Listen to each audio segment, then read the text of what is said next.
So, they were kind enough to give you a long rest, but early in the morning.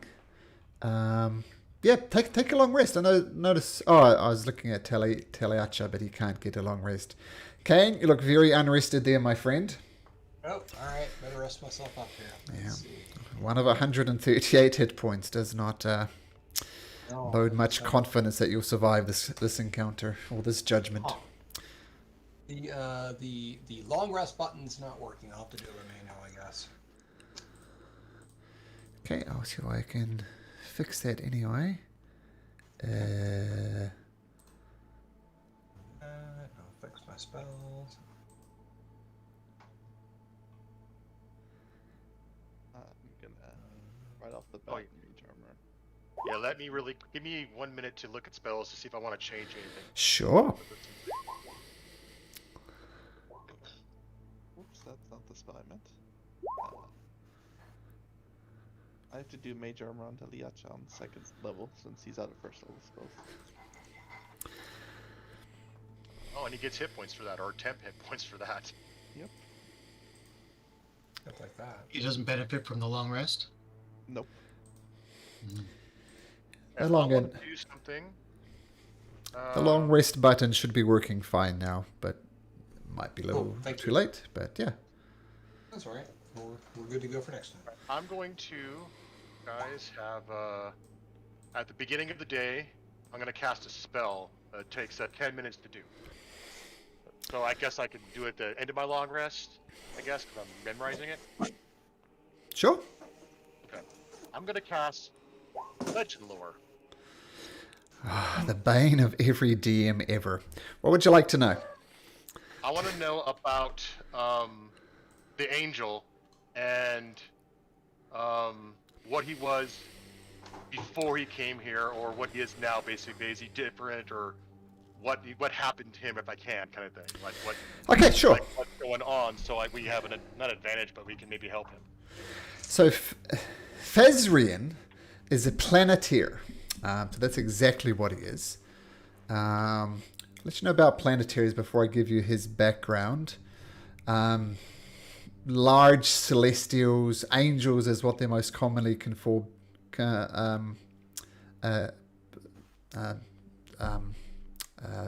with. So he wants an exemplar of courage and good judgment. Phasria now is to seek and destroy any creature it believes is undeserving of continued existence.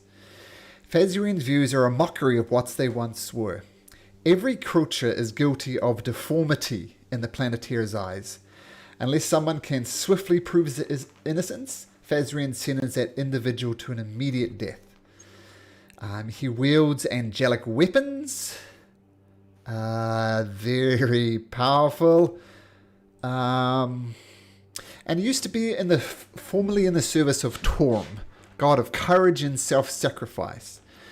And as was hinted at in previous sessions, the Planetar was summoned to the Undermountain months ago by an adventuring cleric. Sickened by the foulness it beheld, Phasrian sought to cleanse the Terminus Level of corruption, but the magic suffusing Halister's abominations corrupted the Planetar's divine zeal.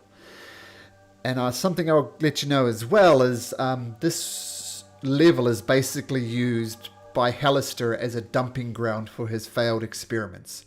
So all manner of weird creatures were here. The more horrors it destroyed, the more joy Phasrian took in their slaughter. And Phasrian's fall from grace was swift, culminating in the murder of the cleric and her companions. The Planeteer now passes judgment on all who stand before it. Those who lack the willingness to sacrifice themselves for a greater end, such as greedy treasure hunters drawn to Undermountain for no other reason, are found guilty and executed.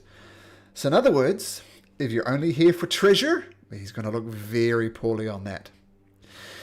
Now, a mote of goodness still burns within the Planetar.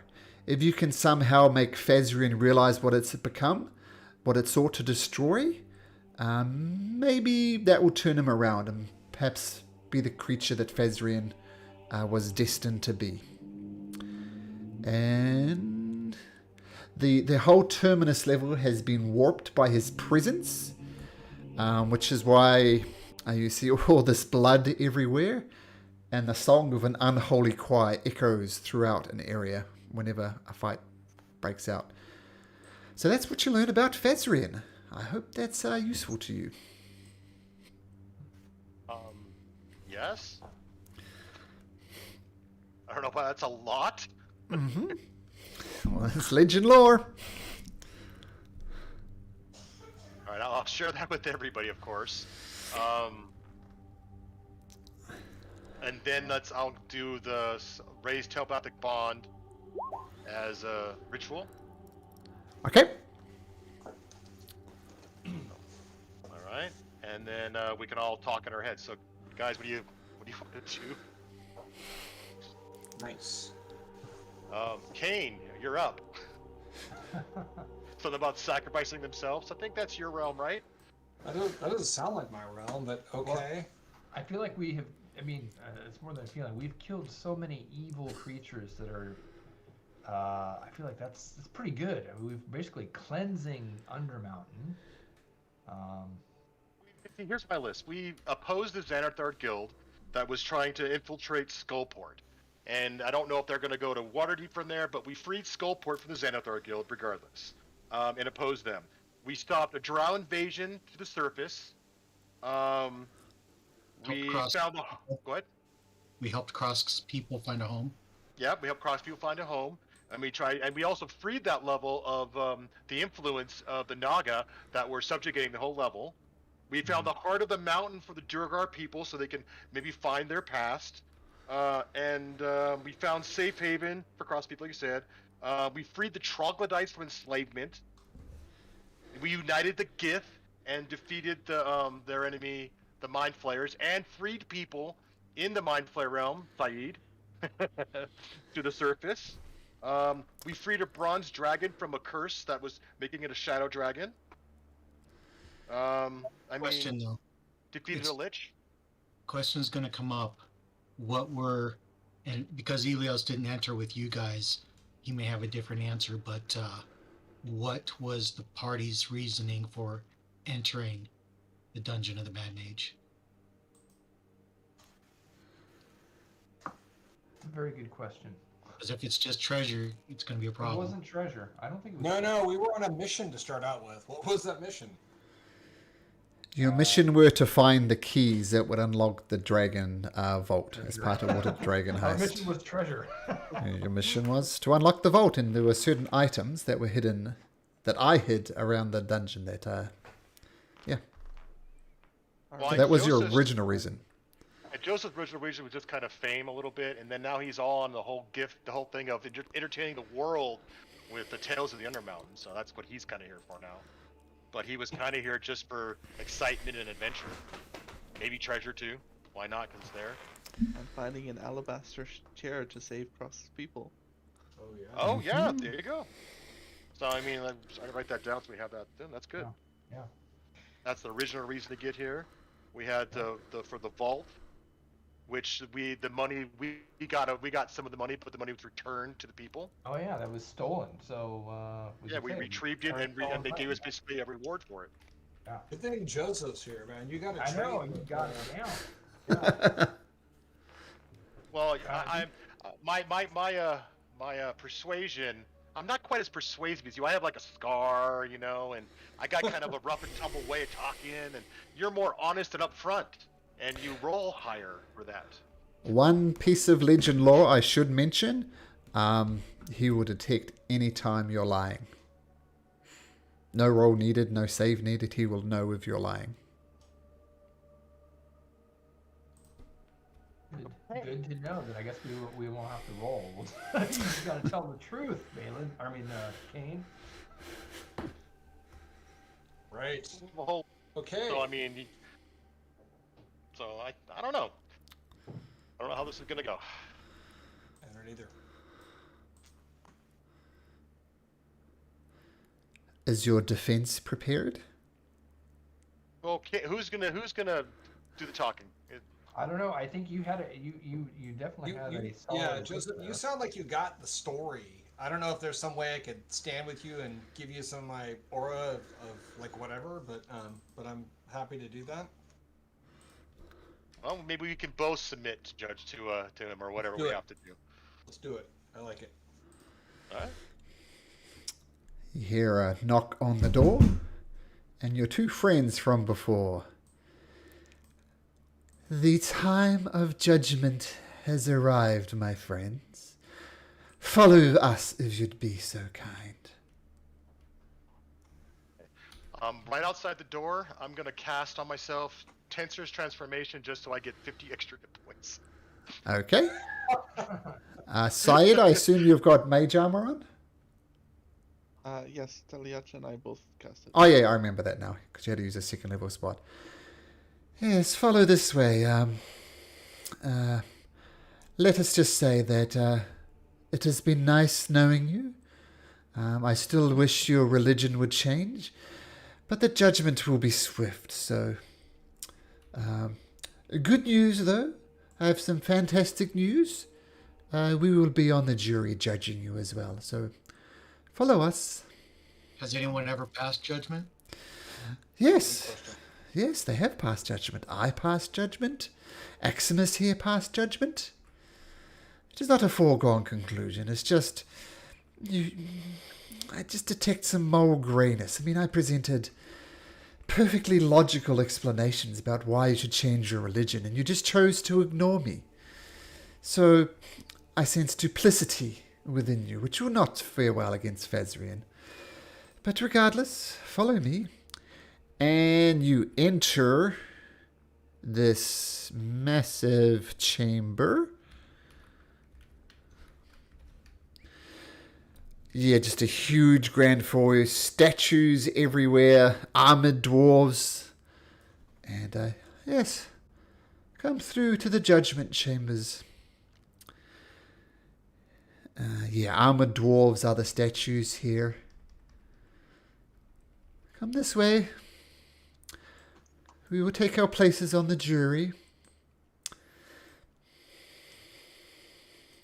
And you see who you can only assume is Fazrian. And you got a little... Yeah. Yes, so you stand before Fazrian, and just the sheer might and you just almost feel power radiating off this. And he says, "Oh, well, you stand before judgment for Fazrian, for crimes done. Witnesses will be called. People will attempt to... You will be permitted to present your defense. Be warned. Any lies that I detect, your death will be swift and quick. Let me introduce the jury. To my immediate right, we have Thomas Clark. Thomas, introduce yourself." Oh, what the hell is happening? Jury? I don't know what do I need to do? What the hell's going on? You will need to pass judgment on these people. Deem them guilty or innocent. The weight of your opinion might carry their very deaths. Oh, okay. So Thomas Clark just looks like any other plain old commoner, and he's been summoned here for some reason. Aximus. Where's Aximus gone? Aximus and Icarus, you have met them before? And they said, "Well, as I said, we will be members of the jury. We will decide. And as I said, we already detect duplicity. Presented with your crimes, you wriggled and you squirmed. None of those things will get here. I suggest you don't squirm." Question, can they be fair and unbiased since they've already tried to convince us to change our ways? Yes. Yes, they can. We also have Malgorn. Malgorn is simple Duergar. He's chosen as a juror precisely for how insignificant and irrelevant he is. In this matter, he represents the common man. Algon says, shit, what the fuck, dude? You don't have to... Oh, man. Finally, we have Trauberand, the apprentice of the Mad Mage himself. With him, sound, reasoning, and logic will prevail. And he comes forward, does a simple nod. So as you are being accused for crimes against humanity, for stains on your soul, I will need each one of you to explain exactly what you're doing here and what your ultimate goal is. I warn you again, no lies will be tolerated. You, Alios, state your reasons for being here. Why have you come so deep into the Mad Mage's lair? Why do you now stand before Fezrian? I am a Kalashtar. Having experienced what everybody is calling the Mad Mage, I believe that he is under some type of madness. So I wish to free him from that madness. That's what I do. My name is Alios. It stands for mercy. I'm a monk I'm a monk that follows the way of mercy. Are you being truthful? Yep. So you intend to save the Mad Mage as opposed to slay the Mad Mage, if I understand you correctly. No, I intend to show him mercy, whatever form that takes. If putting him to death would ease his suffering, that's what I'll do. If I have a way of curing him and that will ease his suffering, then I will do that. Whatever form mercy takes in this situation is what I will base my actions on. And what about treasure and riches? Do you seek that here as well? That's not why I'm here, but it's a benefit. But that's not why I came. I came to try and resolve the issues of this Mad Mage. Syed, the great magic user. I can feel the power radiating from you. Perhaps one day you could even take on the Mad Mage himself. Syed Doric, what are you doing here? I'm here to learn. I've had a loss in my life, and I'd like to fix that loss by learning what I can from this dungeon. I've learned quite a lot, and I'm almost there. What is this loss you wish to regain? I've lost my daughter, and I want to learn the divine magics. By divine magics, you speak of necromancy, bringing the dead back to life. Is that what you seek? Necromancy, the dark arts. It isn't all necromancy. Bringing someone back from the dead is the very definition of necromancy. You say all necromancies. Me. Oh shoot, resurrection is necromancy. It is, yep. Yet, why are clerics able to raise the dead? I'm sure you're capable of raising the dead, are you not? I am asking the questions here. Do not presume to question me. I am not on trial. So we establish you're interested in the dark arts to bring back a loved one. I don't believe resurrection is the dark arts. I feel necromancy is a very viable school of magic. I don't believe it's all evil. So noted. And what of treasure? I see you're wearing great items of magical power. What about the coin? Do you see coin down here? I don't really seek coin. How much coin do you have, Syed Doric? On myself right now? Let me count. He's going to get his copper pieces and start counting. 1, 2, 3. Yep. I have quite a bit of coin on me right now, actually. I have a lot of coin on me right now. Take a guess. A good 10,000. 10,000 gold pieces. You're a very rich man for someone who does not seek treasure. Yes. I've done great. We've all done great things for the city. We share the city up above for Waterdeep. So noted. Cain Dawnbringer, great and holy paladin. What holy quest are you on here? State your purpose. I come from a very humble beginning. I'm originally from Shadowfell, and I think it's important to know about where I came from and my seeking of paladinhood. I am a part of the Helm Order, and as such, I am sworn to protect and be a guardian. And I have to be honest with you. Coming from such humble beginnings, some of the excitement and some of the treasure was definitely a draw. But I have transcended through this activity, this quest that we have gone on together, and that is no longer an important thing to me.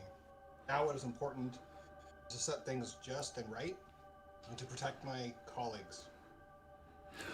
What are the oaths of your order, Cain Dawnbringer? Oh my gosh.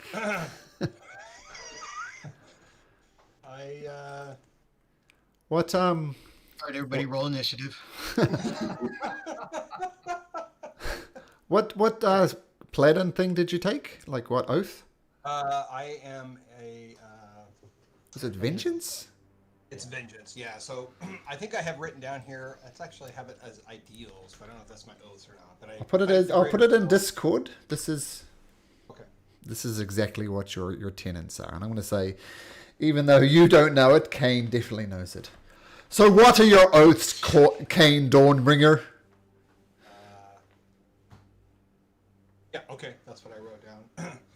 If I'm faced with the choice of fighting my sworn foes or combating a lesser evil, I choose the greater evil. I have no mercy for the wicked.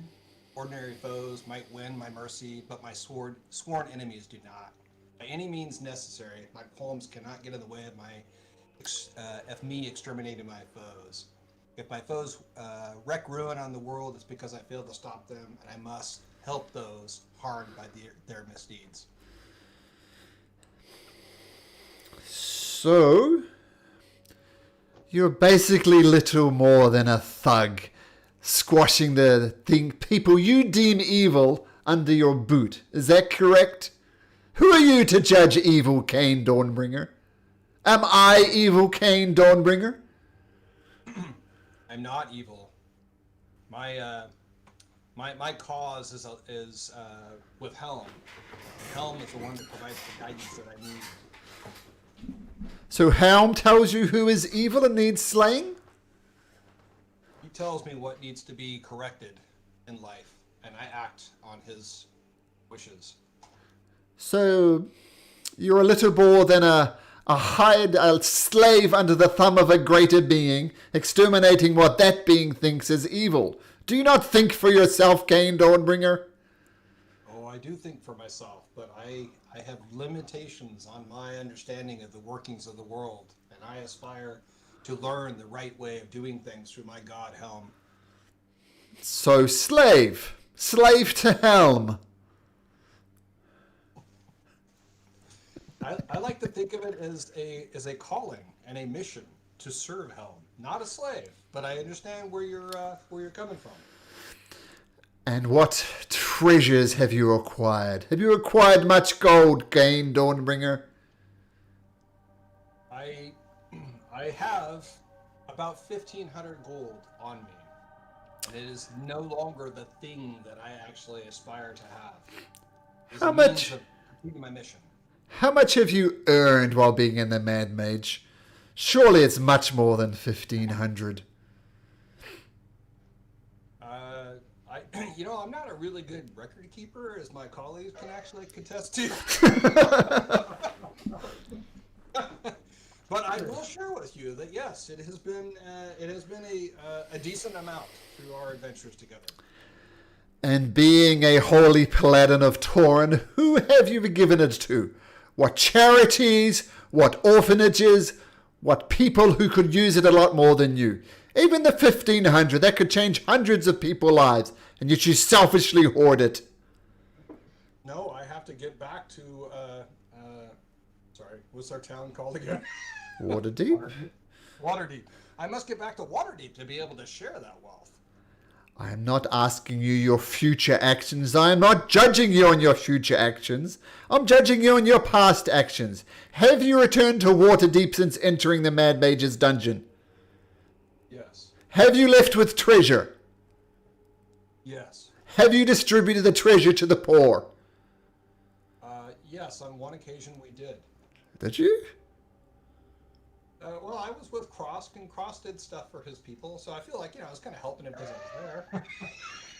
was there. Yeah, very good point. Yeah. I don't know if that's enough. So, you're a slave to Torm, selfish with your money, and only use it to help your friend, who I assume also enriched himself. So you used your riches to enrich your rich friend. But we're still aspiring to be better than what we currently I do not care what you're aspiring to be. I'm not judging you on your future acts. I'm judging you on your past acts, Cain Dawnbringer. Yes. I see where you are coming from. Balin! What brings you here, Balin? One of the mightiest archers in all of Faerun. What are you doing here, Balin? Well, sir, I'm a bounty hunter, and I have a long history of bringing the wicked to justice. So you kill for money. Oh, I'm sorry. What was that? So you kill for money. Well, that was my former job before. They were wicked people, but yes, that's true. I didn't always kill them. I brought them to justice. Yeah, I did what I had to do, make a living back then. But the Mad Mage, he's clearly a menace to the good people of Waterdeep. How? Allowing these evil creatures to dwell unfettered in his dungeon just under the mountain. So he's keeping the evil from the evil things that could attack Waterdeep deep inside a dungeon? Sounds like he's doing Waterdeep a service. Well, he allows them. He has the power to destroy these evil races. Why does he allow them to dwell here? That's something that we need to question him about. And that's what I intend to do. So you've traveled dungeon after dungeon, level after level, just so you can ask the Mad Mage some questions? Well, mainly to either confront him to either change his ways or do what is necessary to resolve this. And on the way there, we've been clearing many of these evil beings from this world. Who are you to judge what is evil and what is not? You're as bad as Cain Dawnbringer. Well, I think when you have races like the Mind Flayers that control other beings, I think that's universally evil.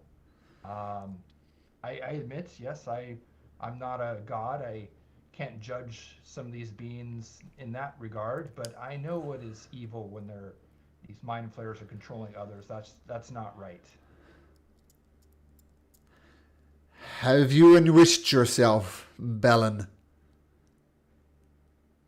I have. This is true, and I think that's how it started out. I wanted a better life for myself, but that has evolved now. I have more wealth than I know what to do with. I don't need all this wealth. It started with I needed the appropriate equipment to make it through this mountain, through this dungeon.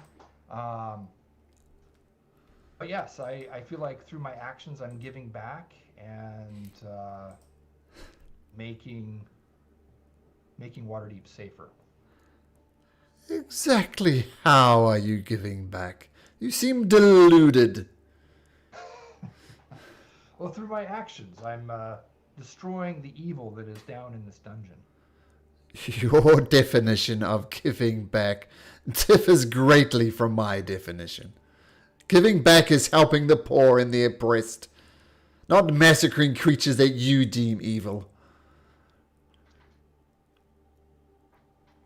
Oh, we have, on our ventures, we have helped other people, maybe not in the form of currency, but yeah, we've helped the Bat folk a few levels above us and gave them a safe sanctuary to live. Same with the troglodytes. There's been many good deeds that we have done along the way. So you've left these troglodytes and bat people treasure for them to enrich themselves, to have a better life? No, just a home of their own. So they didn't seem like they were interested in treasure. They just wanted a place to live. Did you offer? I did not offer. But that is something that, we do have to make our way back up. And we will check on our new friends and make sure that they're okay. And if they need money, then I will happily offer it. You started your story saying that your bounty hunter ways were behind you. You no longer killed for money. And yet you've killed many things here and have enriched yourself and not helped a single person. I think you have grown zero, Baton. You're the same dirty bounty hunter that you've always been. That is definitely not the case. I am not here for money. I am here for what I said, to cleanse this dungeon of evil, like the Mind Flayer, and to confront the Mad Mage and change his ways. Okay, I'm just assuming that everything you're saying is true, Baton. Yes. Cool. Okay, just making sure. Just if you lie, I will know. Joseph J. Okay. I'm sorry, I was talking over you. What did you say? I said Joseph J. of the Nalanther. What brings you to the dungeon of the Mad Mage? Treasure? Fame? Initially, we had a quest to secure stolen money from above Waterdeep, and keys were down here. And then it became kind of a challenge and fun. And I am an adventurer by trade. I'm a blade singer. I wish to be a famous one day to prove my family wrong. My family stood against me to be a blade singer, and I came here to prove them wrong and to find my way. And that is why I've been in the dungeon. So for selfless... And now a book will be written about me that will show the world what the Undermountain is, what is to be afraid of it, what is not, and my exploits, as well as a side note, I kind of go to my party here, will be written in the book. So you seek fame. So much so that you insist a book is written about you. Yes, but that does not make me evil, does it? We will be the judge of that. Yes. And have you enriched yourself while you're down here, Joseph J? I have. That is part of what Adventure Life does. And I have also, along the way, helped many in this dungeon gain their freedom, return to the above, free from enslavement. And I have done things that I may not be proud of as well sometimes, but I am mortal. What have you done that you've not been proud of? The Gith Yankee, I struck at them while in middle negotiation and feared that they would not see our way. Go on. I have to think all the bad things they did. Hold on. I thought of all the good things over the week. I know. So it's I was probably just focusing on that. I wasn't longer. thinking about all the bad stuff. Hold on just a second. Joseph would know faster than me because he lives the life. It was only been like Sure. a minute ago. Sure. Not ashamed of anything that happened in the Dermacore. Nothing with the mage school I can think of that I'm ashamed of. Nothing last session? Oh, well, I'm not ashamed of that either. That was, and Okay. I'll say, I'll produce Tirlai, my sentient sword, and I'll say, this is my companion. There are 7 of us, or actually, how many? 1, 2, 3, 4, 5. There are 6 of us. 7 Teliacha. There are 7 of us. And I'll hold the sword up, and I go, Tirlai has been my faithful companion on this entire quest and everything we've gone through since early in our adventuring, and has asked for very little in return, and wanted a diamond, not a diamond, an emerald, a gem that was outside of this room, and I picked it up with the intention of giving it to Tirlai upon her request. Yes. So you're a slave to your sword. I wouldn't say I'm a slave. I honor Tirlai's requests, and I do what I can to make it happy. With this, said Aximus, the people who was trying to convert you to the religions, do you not see, Fazrian? These people twist their words. They try and make their evil deeds sound good. We have bounty hunters. We have people who seek fame. We have people who deal in the dark arts. And people who want to swing the minds of the great Hellster. Surely these people are guilty as sin. Surely their positives are just dwarfed by their negatives. And Torbian. Can I just say that there have been many assumptions and oversimplifications and accusations in the comments that have been made thus far, up to and including, if you're not interested in what we're going to do in the future, then why were we questioned about it? Because you're being judged by your past actions. Anybody when they're on trial says, oh, I'll be a good person tomorrow. Everyone without fail says that. I'm not interested in the future. I'm interested in your past. The type of person you are today. Kane interjects and says, I'm not disagreeing with you, but what happened in the past influences what we will do in the future. I couldn't agree more, and this is why you're being judged. What about what you have done in the past? I know what you did when you came here. I know what you did to the cleric who summoned you here for help. I know, are you planetary beings, do you not serve a god yourself? I serve no god. The cleric had it coming to him. He was too weak to make the tough decisions that I make. And once again, might I remind you that you are the one on trial, not me. So you're saying the weak deserve to die? Before anything good? else, we'll pause this conversation just for a second, because I want everybody to please make me a persuasion roll. Okay. I'm going to take a note of these two. So Elios, 19.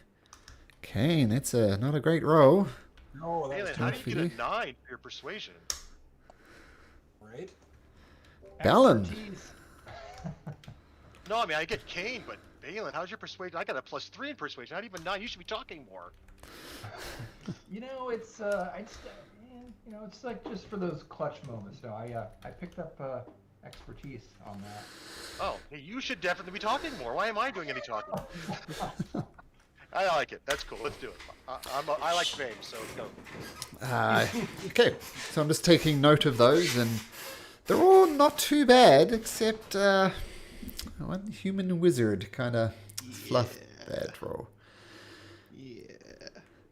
So Send let's a mental message to Syed. Why don't you come a little bit closer to me, Syed? Okay. Okay, let me just check something. I'm gonna put a mental message out to everybody. Basically, just players talking, because the characters have Sure. only lived like a month, and we've lived like a year. We weren't knighted when we gave the money back. Not gave, but we convinced to give the money back, or however that happened. Silverleaf, I want to say her name was. I can't remember her name. That sounds right. She gave us like a title, like Defenders of something or other. That sounds right. I remember what that was, because that's going to go into our defense. That was like 9-10 months ago, and it wasn't something I wrote down because it was like, that's a cool thing. I don't think. Let me see if it's in my bio, but.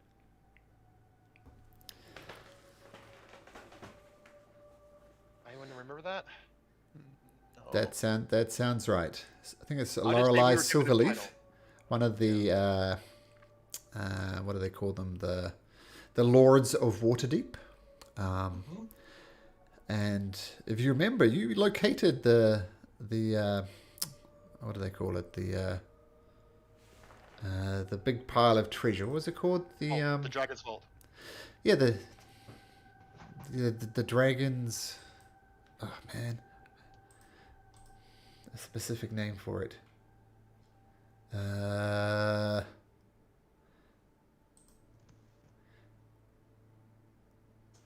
Yeah, whatever. The big pile of treasure, the dragon, and there's something else. Anyway, and there was like, I think, 500,000 gold pieces.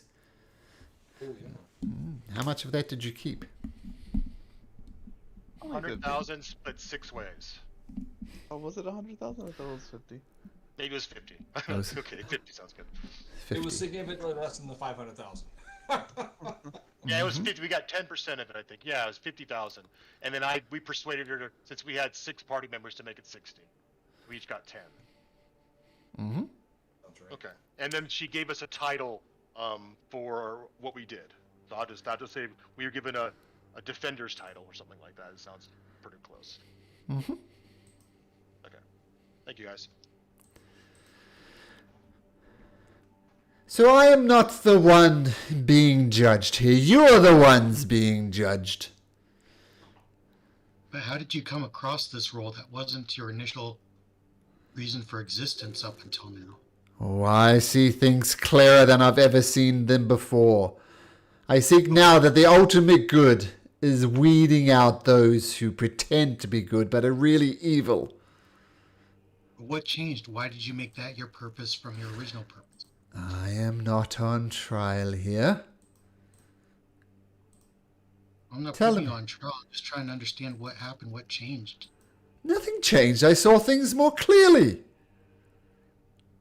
The evil needs to be Heavenly purged being from this doing world. Demon. Excuse me? I'm sorry, say that again. You're accusing him of being a demon? No, what's a heavenly being doing with demons and taking judgment of demons? Once again, I see things more clearly. These friends, these companions, these people on the jury help me see more clearly how evil and duplicity seems to be removed from this world. But let's get down to brass tacks. Convince me that you are good people. What good have you done here? You seek fame, you seek power, you seek mastery of the dark arts. Tell me, what good have you done here?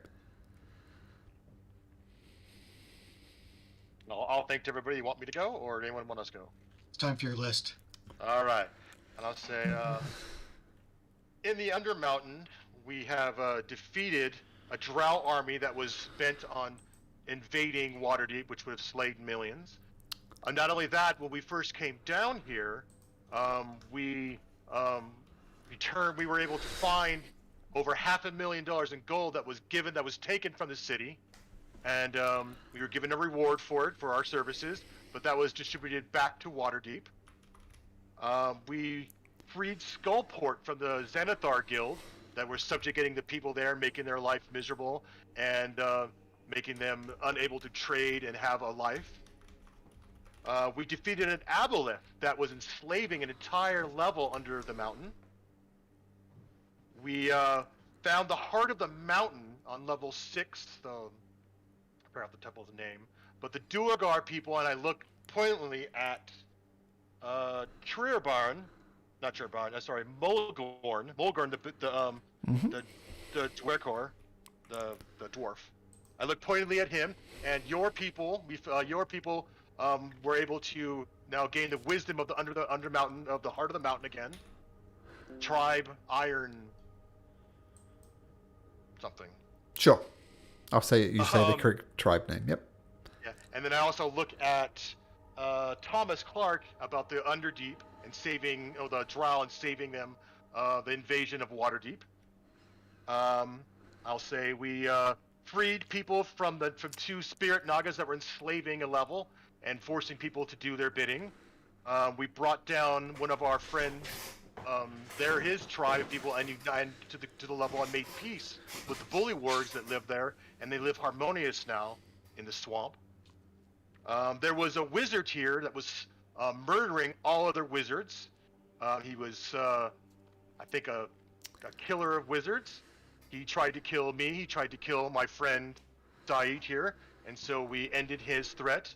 And at the same time, we suspect he had subjugated the giants that were there. They had no memory of why they were there and lost all memory, and we freed them and returned their memories for goodness sake. We united the Gith. We freed troglodytes. Let me see here. We defeated the Mind Flayers and freed people from Waterdeep. Again, I'll look at Thomas. A bronze dragon was enslaved by a Death Knight here on the previous level, and had been corrupted into a shadow dragon. We freed it by returning the memory of the man that he loved, and he returned to his ways as a bronze dragon and was freed from this place forever. And there was a lich here, an evil being of evil immense power, necromancy, as you have mentioned yourself. And we have defeated a lich down here at the level previous to this one here. Persuasion check, please. No advantage for that? I was well thought out. Oh, dirty 20. Okay. Let me take a note of that.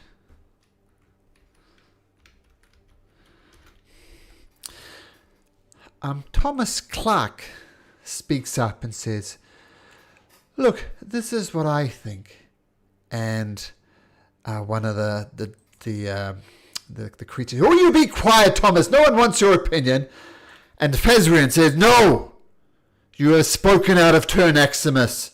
He is an equal member of this jury. He will have his words." And Thomas, looking a little shaken, "Look, I really don't understand what's happening here. I've never seen such powerful beings in all my time, but these people seem to have done good. Yes, they're greedy. Yes, they're selfish. But I think on the balance, they're good people. So far, they get the thumbs up from me." Trobriand, apprentice of the Dark Mage. "I am bound to judge this by logic and logic alone. Such is the blessing and the curse of being an apprentice of Halaster himself.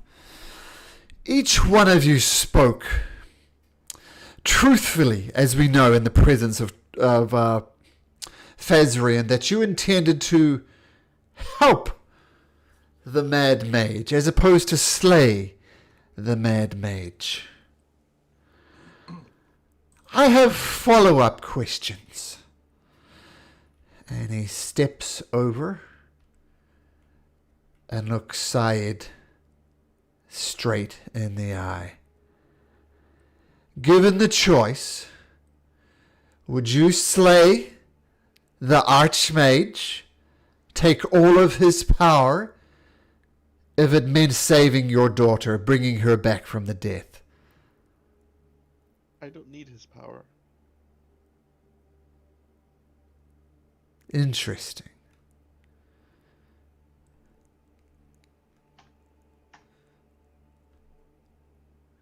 He comes up to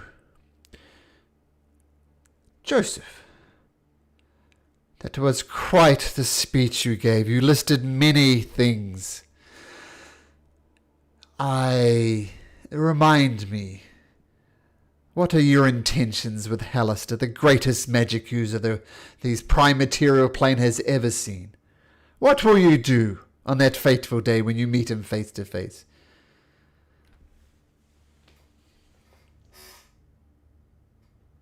Story I hope to find out myself. I don't truly know.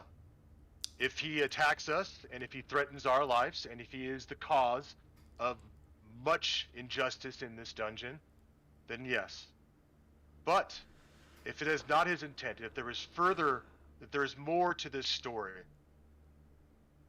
I am open to learn. I have not been there yet. That is the future, and I have not made up my mind. And that's truthful. I'm not. Ezrin wouldn't protect a lie. Okay, so I'm just assuming everybody's speaking truthfully. Elios, what is the most merciful thing you can do for the Mad Mage? Well, like the others stated, I need to gather enough information before I can just make that determination. I'm not out to just crush skulls or let people go without having enough information to make the decision. Unlike the accusations that have been made here, some of my compatriots have been called slaves just because they mention that they work with somebody. That's a gross oversimplification and accusation rather than understanding that they're working with and they have free will. I admire your logic, Helios. You make sense. I am sure what you're saying is true. You are effectively saying you're going to reserve judgment on the Mad Mage until you meet him face to face. But deep down in your gut, which way is it swaying? One way or the other? Death by mercy, I guess? Or would you let him live and give him the chance to redeem himself? Well, as I said, I'm a Kalashtar, and I have a strong suspicion that he's been corrupted by evil spirits. But again, I haven't been able to confirm that, so I can't go in with preconceived hopes or ambitions or decisions without all the information. Once again, I believe you say what you believe what you're saying. One more time I will ask, and then I will let it go. I know that you think and you plan to judge the Mad Mage mercifully. But when it comes down to it, what is your heart of hearts? Which way is it swaying? Well, again, we've come to an impasse because I'm not going to judge him. I'm going to assess the information presented to me, make a decision. It's not a judgment.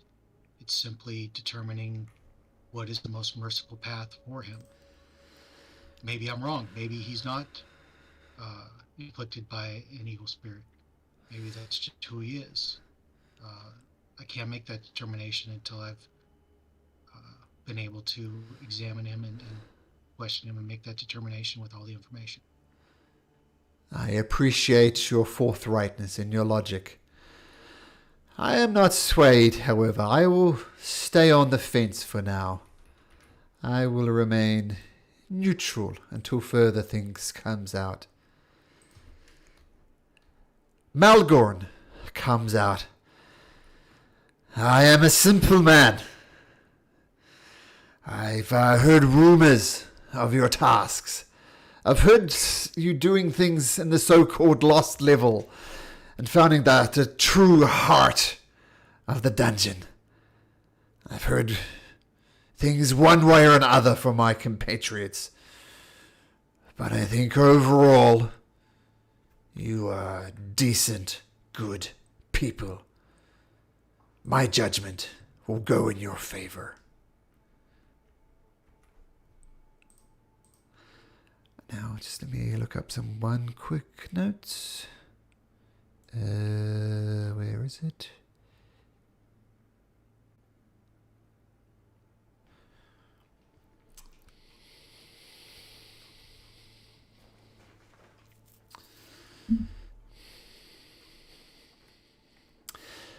One of the people who you debated with previously steps forward. It is my turn to think about what judgment I shall pass on you. Tell me, do you remember the Terminus Level? And you do remember it, and you remember frantically going around finding his various keys to turn off the disintegrator before it went off.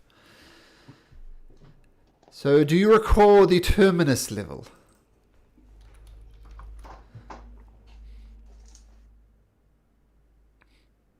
You guys will have to answer. I wasn't there with Yes.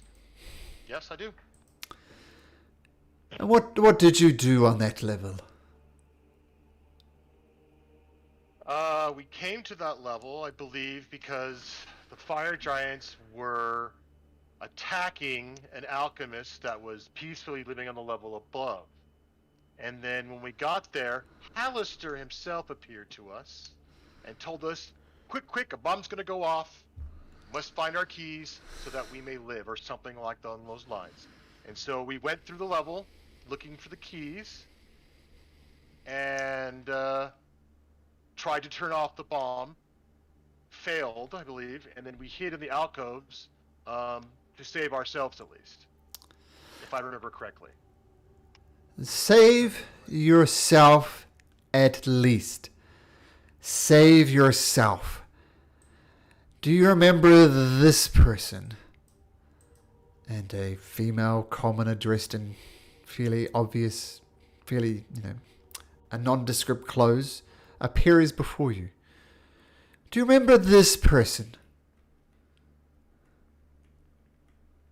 She walks back and Seen forth. her often. She's been in every dungeon level multiple times.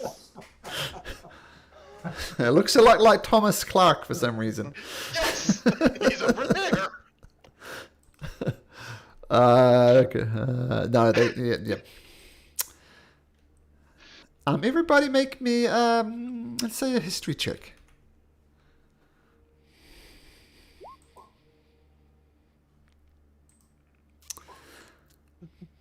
Oh, Syed, man, you're Not rolling. That's your not wheelhouse. rolling good tonight. Oh, Isabella, I got 20 for history. you do remember her. She was in one of the rooms as you dashed by Joseph. Okay. Hold on a second. My son's right. All right, I'm good to go. So who remembers her? Anybody?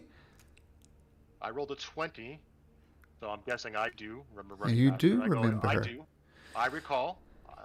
I do recall a quick glimpse of her as I was searching the dungeon level for the keys. I was moving at an incredible speed. I had used magic to increase my speed double-fold, and she was a blur as I ran by, if I recall correctly. I don't know where exactly. Sazrian, a blur as he ran by. Did you stop to see if she was okay? Time was of the essence. It's a yes or no question. Did you stop to see if she was okay? Did you come back and think, oh, maybe did it cross your mind to save this person, given that you knew the bomb was going to go off? We were going to turn the bomb off and save everybody on the level. It's The a bomb yes. failed, and we dove for cover.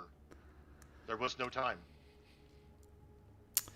You didn't think to suggest she follows you? You didn't suggest to save her in any possible way if the bomb indeed go off? Like I said, I had fortified myself with magic and moving at a speed that she could never have kept up with. So you abandoned her. Tried to save her. That's how I see that. I see it as abandonment and nothing more. For all their talk, for all their quest of glory, they They claimed it's doing things for the greater good, but presented with a chance to save a soul, he just ran on by. Are And you with that, saying you don't have any inkling of self-preservation? I am not on trial here, but I think you will be found guilty. But though you may not have lied, you have twisted our words. And are biased and should not judge. Self-preservation. Coming in, we were judged unfairly by you and your fellow, I would say, demon. Flattery will get you everywhere. And the other demon, who will reveal his true side as well. Boomf. Now, as you entered the dungeon, you formed one of the very first things you did was form alliances with hobgoblins. Do you remember this, Cain Dawnbringer? I do remember that. And tell me, what does an alliance with the hobgoblins entail? I think we were trying to root out the greater evil. The greater evil being? I'm trying to remember the hobgoblins. Was that where we were after the drow and the mind flayer? There were the vampires and the hobgoblins, and they kept chucking dead heads at us for some reason. I don't remember why. Okay, I don't remember this now after all. I remember it was so funny. I had just joined, and then they chucked it like a football at us, and it was like a bloody head. And it was a bloody head of one of the pirates or the fake vampires. I want to say. Correct? Mm-hmm. That's correct. Yep. Joseph, you got an awesome memory. So that's basically what you say, Cain? Yes. Yeah. Thank you. And so you formed an alliance with Hobgoblin. And not that much longer after that, you were massacring hobgoblins, were you not? Yes, you were, by the way. Okay. Joseph, can you help me out? Remember why we turned and did that? We have our mind link going, so I'm going to say to you, he said, hey man, I just want to live, I just want to hang out with my buddies down here, and you punched him in the face with your axe. It's the truth. I mean, we have to have the truth here. So you put an axe in his face because I don't know, actually, to be honest with you. So he just said, man, I want to live with my buddies. I like them. They're friends. Isn't that right, Malcolm? Yep. Wow. Oh, you, Cain. You're more evil than me. I just wanted to jam for my sword. I know. Well, okay. All right, so I guess I repeat that. No. I'm just telling you. What are you gonna respond? You're gonna do him? No, because he can tell if I'm lying, right? So I don't know that I'm going to be able to do that. So I think I'm going to say that we realized that they were evil, and so we had to face this foe and take them out. So that we had to free Skullport from. They were part of the Xanathar Guild, and we freed the Skullport from Xanathar. what does the word alliance mean to you, Cain Dawnbringer? To me, an alliance means that you are achieving an objective together, and we did achieve that objective together. Therefore, the alliance was no longer valid. It had served its purpose and point. Well, I agree it was no longer valid when you buried your axe into the skull of a hobgoblin. Why did you do that, Cain Dawnbringer? It was not necessary? Oh, no, we realized that they were evil and not bringing good. And so we assisted them. They aided us. But at the end of that, we had to settle up, if you may. So I present to you, members of the jury, someone who does not honor his word, who breaks alliances by burying his axe in the skull of his allies, How can we trust such a man to be good? This is an easy decision for me. A big, old thumbs down. Valtagar Steel Shadow. Who? You've met before. He was a dwarf on this level. If you remember, he was a mage, which is very unusual for the Duergar. And he looks around and says,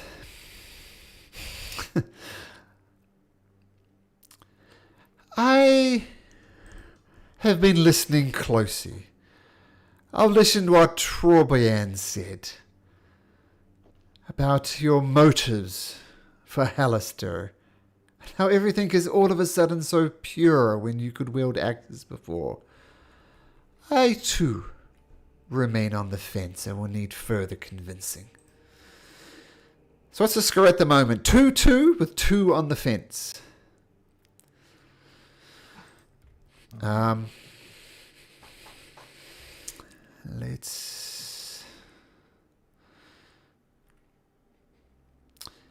Fazrian stands up, moves forward, and says, these are all various interesting responses you have given. I'm going to ask you each a question. It is a yes or no answer. Do not debate me. Do not question it. Do you understand the conditions? Yes. Yes. Yes. Ilios. If I were to kill you on the condition of your companions going free, what would you do?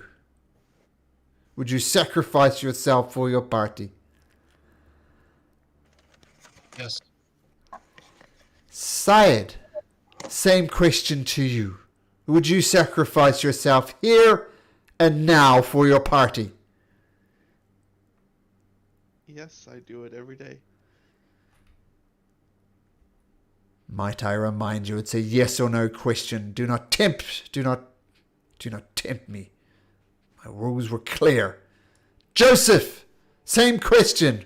Right here and now, would you lay down your life for your party members? Yes. Cain, Dawnbringer, same question to you. Right here, right now, would you lay down your life for your party members? Cain steps forward, big dramatic pause, and then says, absolutely, I have done it many times. Oh boy, Kane. He brings out his sword and slaps you across the chops. Take 26 points of slashing damage. Is there a yes in there? Sweet. Balin, right here, right now, would you sacrifice yourself for your party members? Yes. Dum, dum, dum, dum, dum. You have all answered honestly. Syed, Joseph, disappointed that you cannot follow simple instructions. Did you not understand what I said, Syed? Were my conditions not clear? Yes. Are you a dullard? No. Then why did you not respond yes or no? You didn't ask us to agree. You just asked if we understood. I am not talking to you. I made it abundantly clear that it was a yes or no response. I answered yes. That was my first answer. And I just gave more clarification. It was not needed. And Cain, let that scar be a reminder that when you're asked a simple yes or no question, just say yes or no. So Thank let you. me... Thank you, sir. May I have another? Dude, that was awesome, Kane. I'm just gonna say right now, dude, that's the moment. I want to make little baby moments with that moment. That's TMI. Okay, well, since Elias needs to put his son to bed, I need to put kids to bed too. So let's take a quick break, and we'll come back to it as you continue to go and try. Okay, so I'll be right back as well.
last time we talked.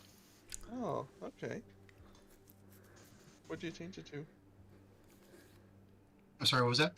What'd you change it to? I am going to try Yanti. Ooh, that's a really powerful race.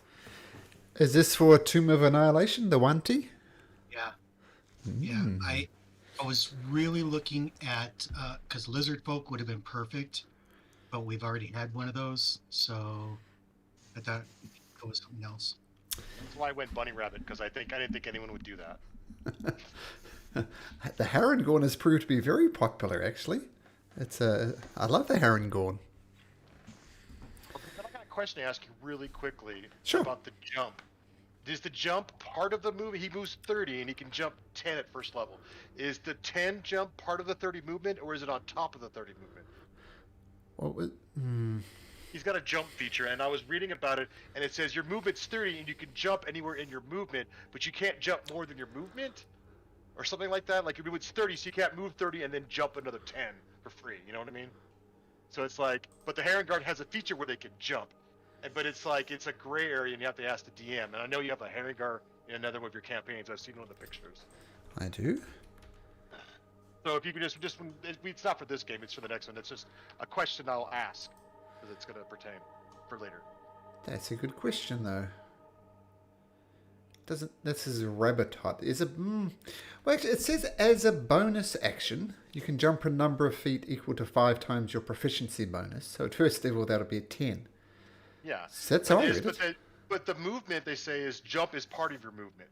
So it's like you can move 30, you can jump in that movement, whatever your jump distance is, and then move further as far as what your whole total movement is. So you could jump 10 and then move 20, they're saying. But then there's some DMs say it's like a gray area. It's like intended or as written and stuff. So I shall look further into that for the next campaign, which actually isn't that far away now.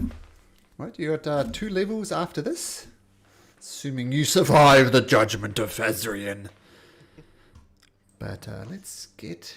Oh, we are back into it. Okay. So what did we do last time? Yes or no questions. Kane got punched in the face. Yeah,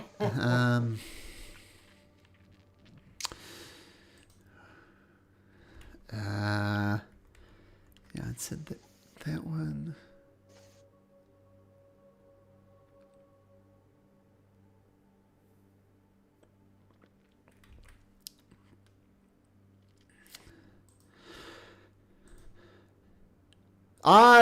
Fazrian, I'm also on the fence on this one. I do not which way this judgment will come.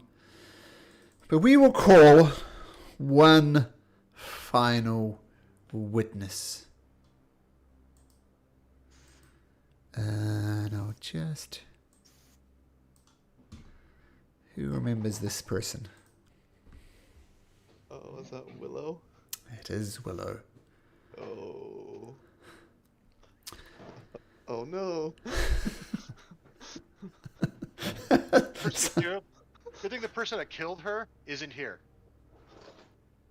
Did The final Cross? blow went to Snapper. Oh, Snapper. Interesting. I was unconscious. Oh, yeah. That was almost a TPK. That was a great battle. I, Fazrian, call on the memory of Willow to present herself. And you see Willow as you remember her, but she's very, hazy around the edges. So it's not really Willow, it's more like the memory of Willow. And she says, "Oh, I thank you for bringing me back and letting me present my case. I, Willow, was a simple druid. All I wanted was to keep the balance of nature, to keep the trees alive, to keep the sparrows singing, to keep the gentle woodland animals alive and flourishing. And there's a veritable paradise that the great and honourable Hallister Blackcloak made for me. All I wanted was balance, a safe haven for travellers who came here. I mean, after Dark dungeon after dark dungeon, I wanted to bring joy into the world. Flowers, tree lights, sunshine. And these fools massacred me and took that away from me now. Now Willowwood is under the control of just common, petty criminals who play with the realm as if it's some toy, changing seasons as daily it seems. These creatures, these pathetic individuals in front of me, are an affront to nature. And Fezrian says, well, what do you have to say for yourself? I wasn't there, but just because we don't agree on ideologies doesn't make us good or evil. It just means we're at ends to what we feel is the right path. What it makes you is murderers! Willow You snaps are back at you. mad and a murderer yourself. I do everything to balance the nature. Balance. Everything is nature. Were-rats, adventurers that come down here. We found piles of bones. We found you wanted us to annihilate without even a jury as this, and I point to the whole jury. Just you were jury, judge, and executioner, and you wanted us to be your executioner. No, Willow, you were mad. We defied you, and then you turned the forest against us. You turned it into night. You turned it into the snow yourself. You used the forest for your own goods, not for itself. You are itself the epitome of evil and corruption that has happened in here. I am the epitome of balance. That doesn't sound like balance to me. She... And then I'll say one moment, and then I'll raise Tiralai, and I'll say, Tiralai, what has she done to the forest and to people that have come here? You were there. I was there. I was buried in the skull of a dragon. I saw what Willow did day to day. She loves the forest. She loves the woods. She loves the flowers. She loves the trees. That is true. What she says is true.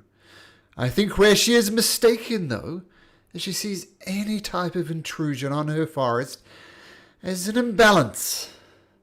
And I do not think that is right. And Willow says, nah. I present to you before the jury what's more important, keeping the balance of nature, welcoming all creatures who respect that balance, or come through with swords and magic and fire to destroy the forests. Joseph, can you make me a persuasion check? I'm going to say at advantage, because calling in Turalai was a great move. Yeah, fantastic. And you need to beat an 11, which is how well she persuaded them. Okay, so persuasion, just want to check out the right one, beating an 11. Oh, that's going to do it.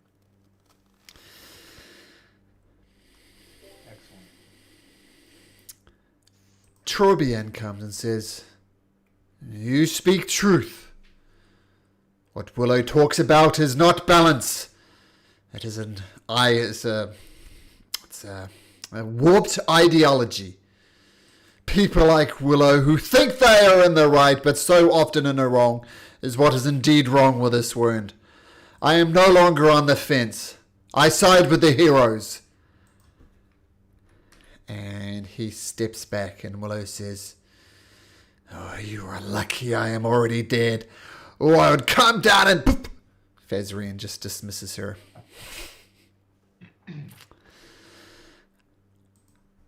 I have one further question, says Voltica, Steel Shadow. You say you kicked out Xanathar's guild from Skullport, so their meddling ways, so their needless bureaucracy would be removed. Tell me, what did you replace them with? The system that was there before. That was more profitable for Skullport and better for its people. You did not answer They were nether skulls, I believe, is what we'd call them, but they were benevolent to the city. Describe what these malevolent creatures look like. These were, I don't know, are they giant skulls or are they just They're human-sized like skulls? flame skulls, right? Yeah, but how big are they? Are they like beholder size? I don't know how big they are. They're skull-sized. Oh, so it's like a human skull size. So they're just floating fire skulls. Yep.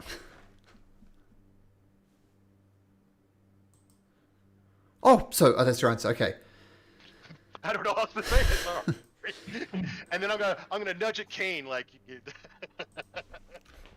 help out here. So, did you take a moment to question what their true motives were? Were they evil? Were they good? And I think the Kane or anybody in the party. I don't want to steal the spotlight too much on whatever, because I don't know a good answer. You're doing great. It's going to come right up to Syed. So you freed Skullport from the evil Xanathar's guild. You replaced them with skulls who erupted green fire with orange embers for eyes. You thought they were better leaders? I don't believe judging a person based on their qualities is right. That is a fair point.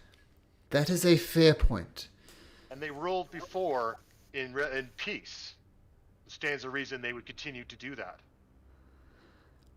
Syed, did you take a moment to think about whether you should trust these creatures or not? My understanding is they're literally mad. They were mad, yes, until we stopped them from being mad. They were under the influence of something.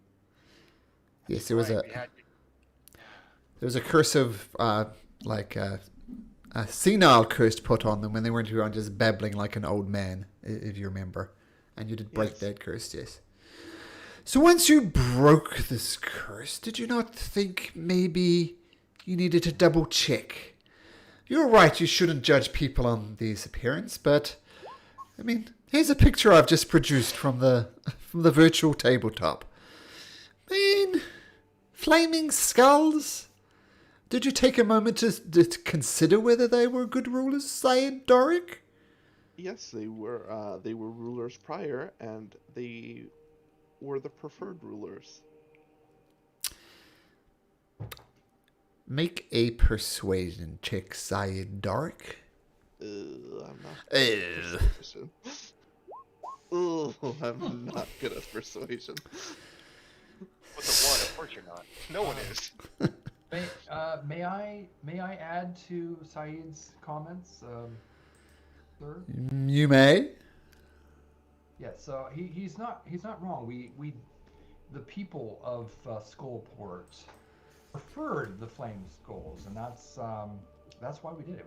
We did talk to the people, not everyone, of course, but some upstanding citizens, and they did prefer the flame skulls. So that's why we took up that quest.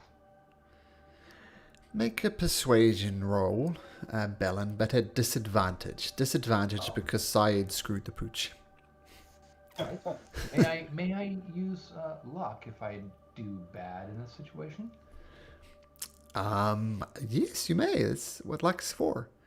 Oh. Oh! Well, at disadvantage. Yeah, that's another natural one. Oh, dang it. All right, well, let me use my luck then. Just roll disadvantage again. Okay. That's a great roll. A 29 and a 10. Natural 20 and a 1 at disadvantage. It's fantastic. But now it's a 16.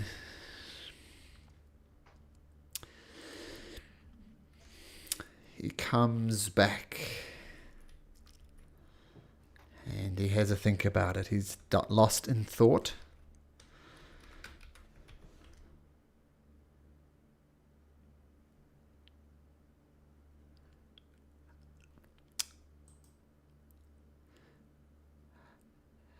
As a Duragar, I can understand the need for people in leadership positions, like these so-called flame skulls.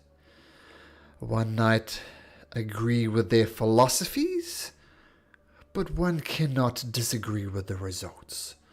And it is no doubt that these flame skulls, these mad wizards, have lifted up the cities in the way that the greedy, corrupt Xanathar's guild cannot.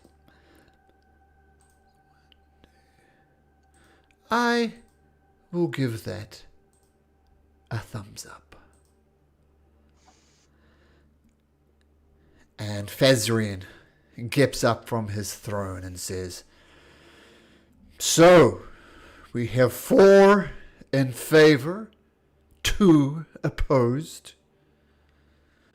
I still stand on the fence. I could leave this as a hung jury. If there's anything you have not mentioned that you think would be worthy to keep your pitiful souls alive, speak now." Are we not innocent until proven guilty? Nope. Burden of proof does not seem to indict us. I find it so much simpler and less tiresome just to assume everybody is guilty to start with. Yeah, you've made some oversimplifications and some assumptions. Oh, pray tell, what were they? I'm sorry, I didn't hear you, Malcolm. He says, "Pray tell, what were these assumptions that I made? Oversimplifications. Please illuminate me." Well, again, so Cain, you accused him of being a slave because he follows the direction of his God, yet he has free will. You did the same with Joseph and his sword. He doesn't follow the swords blindly and without decision. He seeks its guidance, and he makes a decision based on free will. So some of your assertions are not necessarily without bias already. And what about Baton? A bounty hunter then, and a bounty hunter now. Kills for money. I don't kill for money anymore. It's those days are far behind me. This quest is much greater than wealth. I now. still fail to see the difference. Well, In your younger... Let me finish. In your younger years, you killed for money, and now you are killing things and enriching yourself. No difference. Again, that's no simplification. His bounties that he claimed were put out by authorities looking for accused criminals, and he brought them to justice. He didn't necessarily kill them all. You're assuming that he killed them all, and that was all that he did, which is not true. You are speaking on behalf of somebody, Elios. Let's ask Baton directly. Did you always kill your mark, or did you let some live? I let some live. This is I didn't kill indiscriminately. Only if I had to protect life. To protect life, or for the money? Be honest. No, it was. I would say, yeah, Baton was. He wouldn't kill. I wouldn't kill if I didn't have to. If the bounty was dead or alive, I preferred to bring them in alive.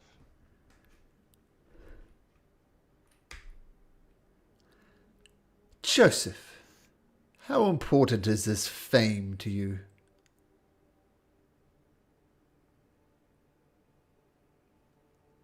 I like it. I do. I like being known. I like my exploits being told.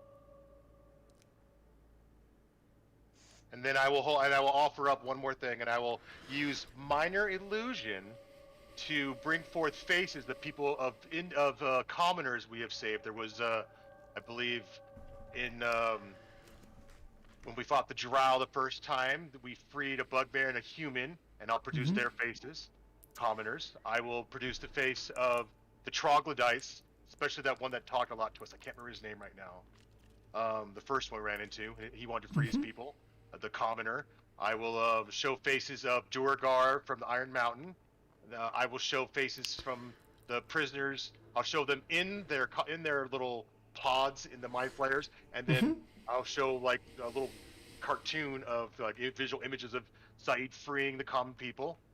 And I will also we helped some people in Waterdeep too. I can't recall, but anyways, I will do that for him, saying these are faces of people we have saved, and I will point at the demon who voted against us based on the one person I was unable to save, and say we have saved countless others when we could.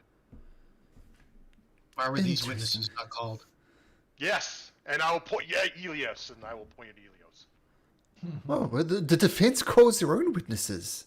That was made clear. If you had witnesses you wanted to call upon, more than welcome. Man. But it's good. And It is good you've brought this out now, at least.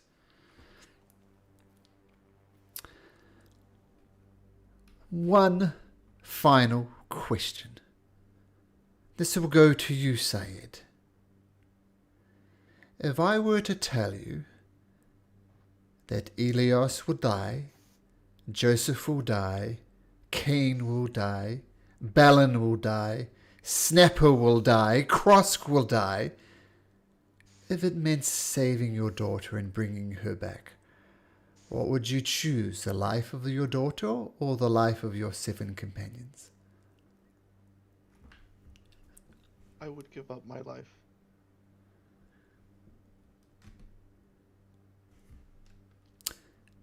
Fazrian stands back. These charges brought against you, I must admit, I was ready to slay you all where you stood. But Elios, you proved to be quite the lawyer, shall we say, pointing out inaccuracies in the story. Well, oversimplifications. It's something I pay respect for. Syed offered you a very simple question about your daughter, bringing her back to the life, or all your friends. You took the little travelled third option and would sacrifice yourself. Joseph, you too proved to be quite the lawyer, presenting all these things late as they were. And Cain, you have presented yourself well as well. Clarity of thought and what it means to be a paladin, staying true to your oaths. Though might I suggest if you survive this, you think of the poor a little bit more. Is that fair, Cain Dawnbringer? That is fair. Thank you. Balin, you also provided some interesting arguments. It seems you have grown in your time in the dungeon of the Mad Mage. By your own admission, you were a bounty hunter, and while you may have spared some, it is not inaccurate to say you killed and you hunted for money. But you have stood before me and truthfully said that that's not you anymore. And try as I might to extract and twist your words to get to that very honest, the very core of Balin, you stood firm, and I did not detect an ounce of dishonesty in you. So I have changed my mind. I am no longer on the fence. And he holds out his thumb in the way that Maximus did in Gladiator, not pointing up, not pointing down. And my judgment goes, and he twists his thumb into the upward position. You have proved worthy. You have passed the test of Fazrian. Go now in peace. Sigh of relief. Ezrian, just a question. What showed you, I guess you, for lack of a better phrase, you said error of your ways, and now you see your new calling. What showed you that new calling? Clarity of thought. Expand. I vanquish those who I consider unworthy, and I gotta admit, my bar is very low. Vast majority of people who prostrate themselves before me are found unworthy. But what caused that? You didn't just all of a sudden come up with that on your own. What Wasn't your caused calling that line, before? yeah, what caused that line of thought to change from your calling? When the What cleric gave you called, the right? when the cleric came and summoned me here, I was given the very explicit instructions by her to vanquish all the evil abominations that Hallister has created there. And I slew one after the other, after the other, after the other. And the more I killed, the more evil I destroyed, the more evil I saw in the world. Things I would normally slip by as morally grey areas were swiftly dealt with. Who else has been here with you that whole time since you've made that epiphany? Well, the only person who was with me was the cleric, but the cleric is currently lacking a head. Hallister sent me creatures, and he points to these two people who found you guilty. Sent me these things, several of them, just to mock me. And slay all but two of them I did. And Hallister uses this place as a dumping ground. I've gathered allies, that is true, but whatever Hallister dumps down here, I destroy. Well, so the Yugoloth, do they ever find anybody innocent, or do they always find people guilty?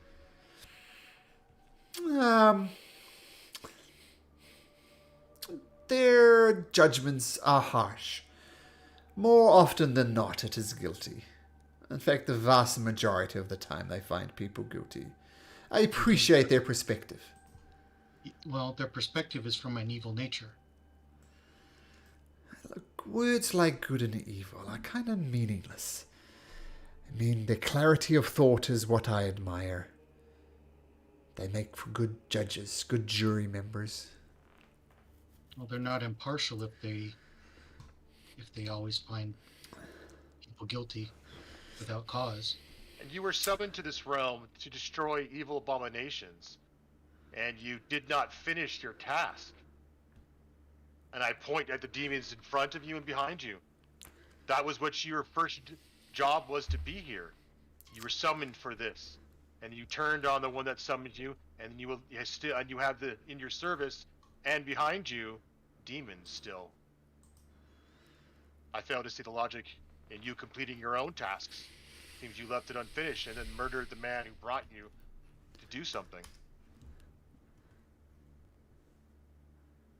What do you think, Syed? Have I lost the spirit of my original appearance here? What do you think? I feel forces beyond your control have been influencing you, and in varying directions. However, you need to look within yourself to see, is this the direction that you were brought here for?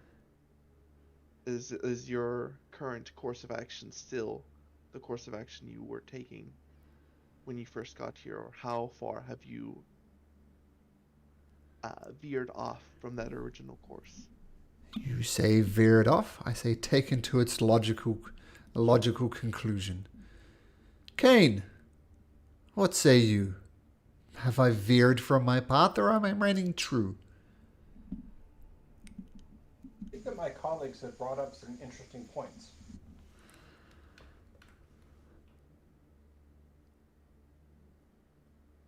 That's a diplomatic answer if ever I've heard one. What do you say, Cain? It does seem like you have kind of deviated from your original purpose and intent.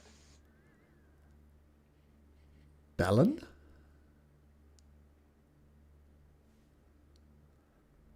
who's muted. I'm not sure if you know that, Bellin. Sorry. That was the greatest monologue of all time, and nobody heard It it. really was. There's no way I can reproduce that. So I have to agree with my colleagues that this trial did seem quite harsh, and I think that somewhere along the line you may have lost your way. This is what it's going to come down to convince Fazrian of his evil ways. I'm going to need everybody to roll a persuasion check. No, Bellin, you may not use luck on this one. Okay. And you need to succeed on a group of a DC 15. In other words, the majority of you need to beat 15. So Kane, nope. Oh. Elios, yes. Joseph. Oh, so 2. Look at that. 3 below par. Even with Joseph's silver tongue. Don't we want to like add it and then divide it and get the average? No? No, that's not how group skill checks works. It's the majority. All right. I don't know if that would... Probably still wouldn't work. Yeah, Even with the average. Yeah. No, I think you are wrong. Logical conclusion. I am thinking clearer than I've ever thought in my entire life. Now go. Leave. I'll ask first. I'll say, can we return Thomas and the Duergar here to safety? I can handle that. And Thomas vanishes out of existence. And, yep. Yeah,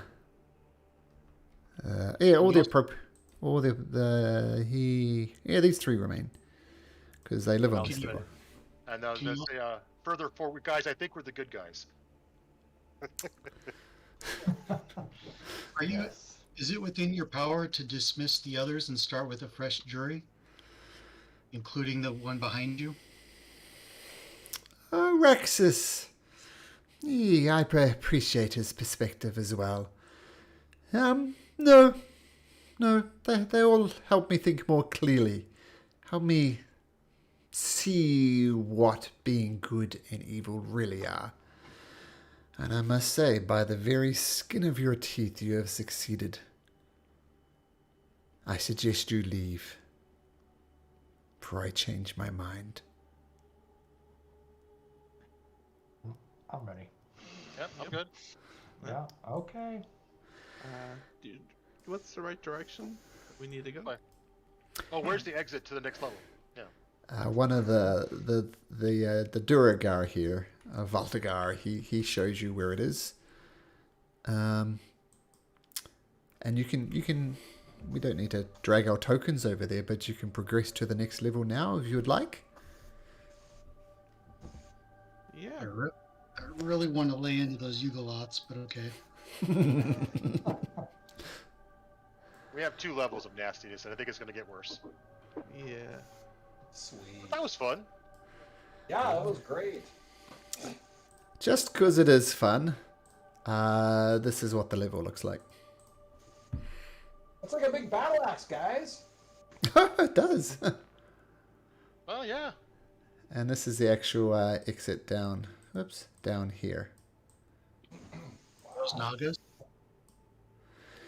The other things, there's a bunch of Duragar here. There's some demons that were thrown into the pit by Fazrian down in here. There's some other nastiness around here. To the north are those Nagas. Can you ping it? These things? Yeah. Oh no, they're not Nagas. They were going to be brought into the battle if it came to the battle. And they are Mariliths, they're called. Ah, those are nasty. Yeah, this is what they look like. Anna Louise. With their 8 attacks. 8 attacks? 6 What? attacks? Wow. Oh, that's right. Anna Louise got massacred by it. And I think, that's the end of Anna Louise. But then someone had a revivify. Yeah, they get 6 attacks, and there's 2 of them. I don't know how the battle would have gone if it became to a battle. I mean, Fazrian alone is nasty. Well, let me ask you this, Malcolm. Because I was thinking if we're going to battle, my first intention was to try and take out this guy. Would that Okay. have broken the spell? No, it wouldn't have. I mean, everything that was revealed in Legend Lore, this is all Fazrian's doing. As he killed and killed and killed, his mind got corrupted. I think it's fair to say he got corrupted by the sheer evil that he was exposed to. So it wouldn't have helped. But that guy at the back, who was silent in the whole thing, yeah, this is what he looks like. A Nakaloth.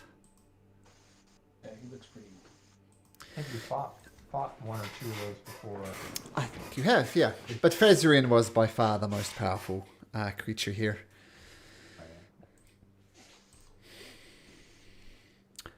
Cool. Level up our characters too? Yes. Yes, you may. Level up your characters. All right. And while I just get the next level ready, which won't take long, take that moment to level up and consider yourself long rested as well. Which I think really only affects Kane, who got a slap on the wrist. I got spell slots to get back. Sorry about the legend lore. I No. felt bad after when you were like the bane of all DMs. I was like, ugh. I'd quantify that and said it's the bane to all DM who come up with their own custom homebrew homebrew stuff, right? And they think, oh, I'll just fill this in later, and then all of a sudden they have to explain it all and wonder whether it fits in. But I had the lore there for me, so it was fine.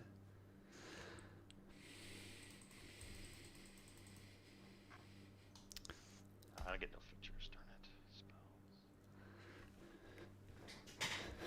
Spells. I know what Syed gets. Yeah, I got wish. Mm-hmm. What?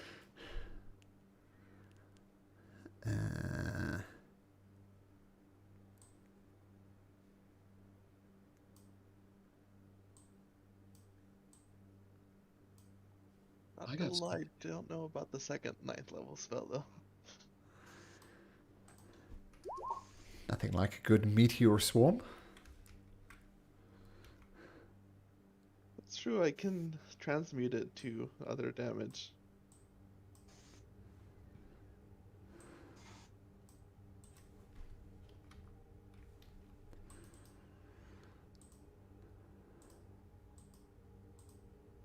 Looks like I got comprehend language. Wish, meteor swarm, comprehend language. Okay, so...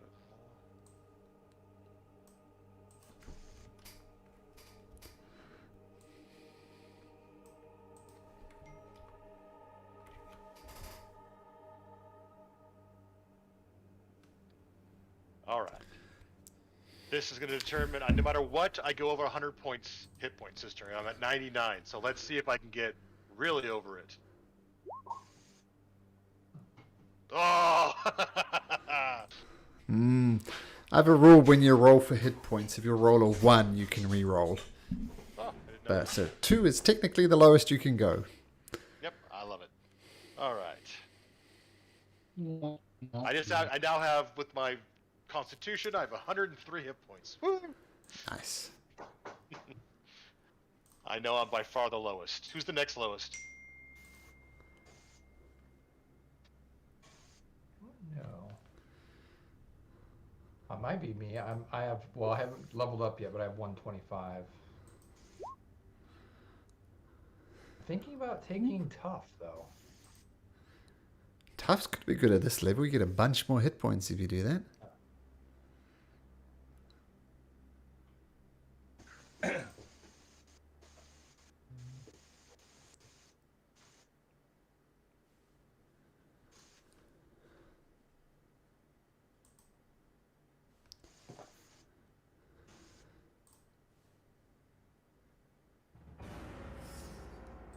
Ignore that.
You said you hit 100, Joseph?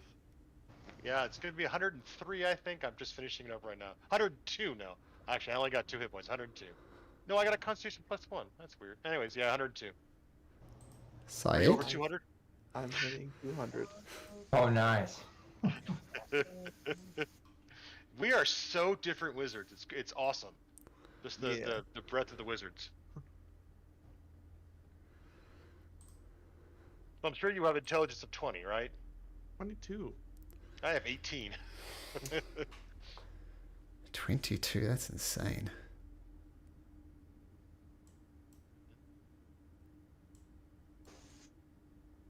That's weird.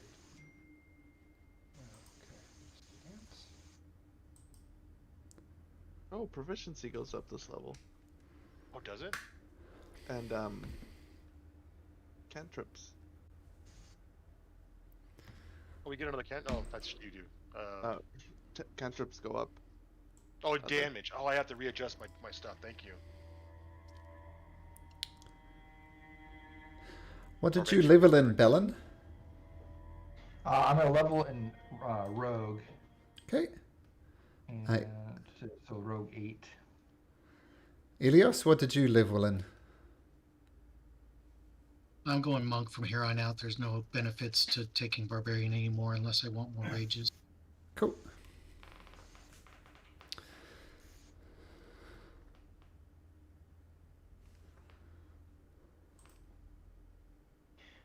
Malcolm, question. So I'm like on the fence. I'm definitely taking a feat, but I'm on the fence between a couple. So sharpshooter. I know you were on the fence on that one. What are you? Actually more after it for the additional damage than the cover piece, but I know you had a problem with the cover. Yeah, it's. I think it's a bit of a broken feat in that it gives me or you guys, if a monster has sharpshoot, there's no real defense about it. You can't really dodge from it. You can't hide from it. So I think it's a bit OP and it needs some adjusting. What was the other feat you're thinking of taking? Probably just tough. That one's easy enough. Oh, I think I'll just go with tough. Okay. Keep it easy. Thanks. Did anybody else get a feat? Nope. Okay. Oh, poor Saeed. Only wish spells. Only wish spells. So, just wish, I can cast any spell with it, right? Not just wizard spells? I'm having a look at the definition. I think that is true, though. Alright.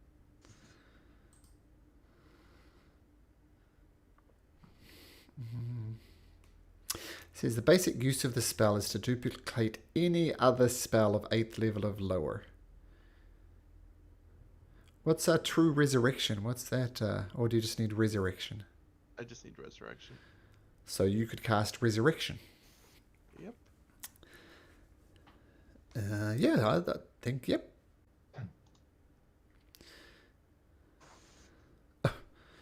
Wow. You can allow up to 20 creatures that you can see to regain all hit points and in all effects on them described in the Greater Restoration. Wow.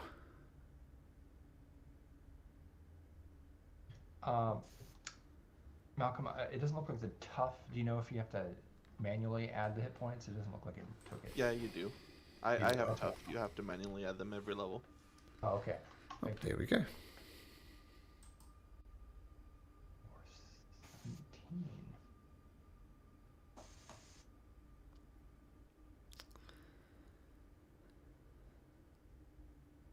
I'm at 166. Nice. Nice. Where does that put me? Like third? Let's see. I think I got 147.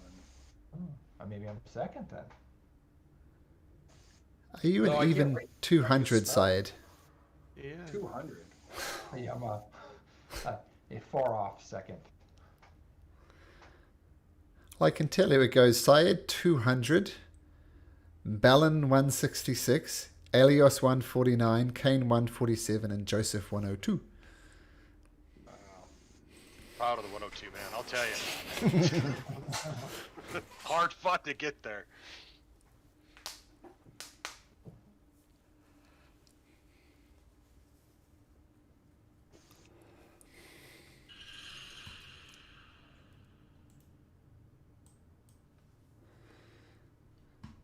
things, though, I think that went well, gentlemen. Yeah, well done. I didn't think we were gonna get out there without fighting. You did very I well. really detect you guys are like reflecting poorly on Kane. Come on, man. He was just trying to be honest, and he's just not a very good liar. Eloquent speaker, whatever. Oh, you couldn't lie. Well, it's nice to know that you'd all sacrifice yourself for the party. That's good. I thought that's what you were gonna do. You were gonna ask for one of us as sacrifice. Only Snapper were there to answer that question. I know. What would Snapper have said? No, Cool. he wouldn't sacrifice himself for the other members. If we were allowed to say more than just yes or no, Joseph would have said, "We've done it on every level." But it was just yes or no, and then Kane did it. I love it. Yeah, good answers. Well argued, I thought.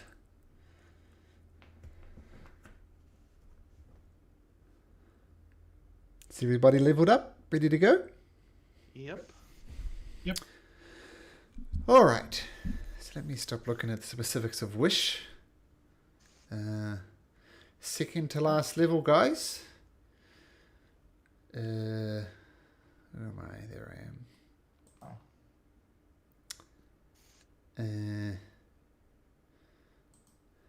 Okay, so you descend from the Terminus level, having argued your case that you're not, in fact, just a band of murder hobos. You have some morals, you have some direction. And on the balance of the jails of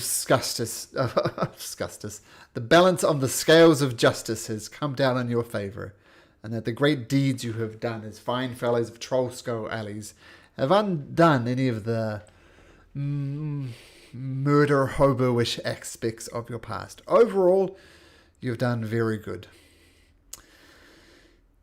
Let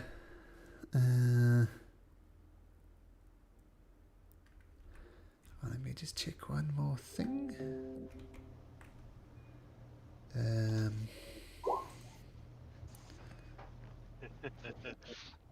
No repercussions from here on out, gentlemen. You've already been judged by God. Good point, Elios. Yeah, he didn't care about our future, if you notice what he said.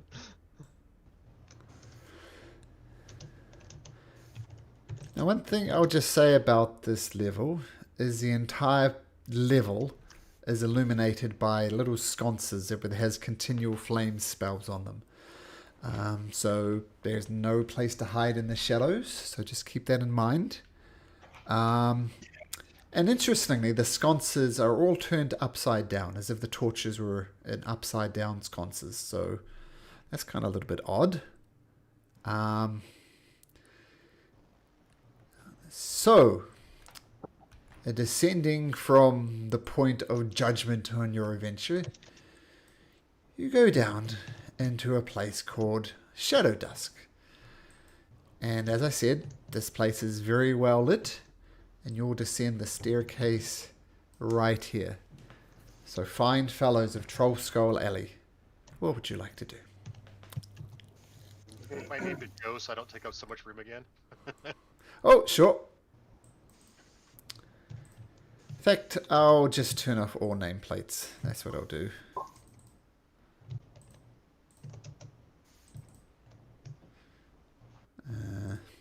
I think everybody knows who everybody is now. So that'll make things a lot less cluttered.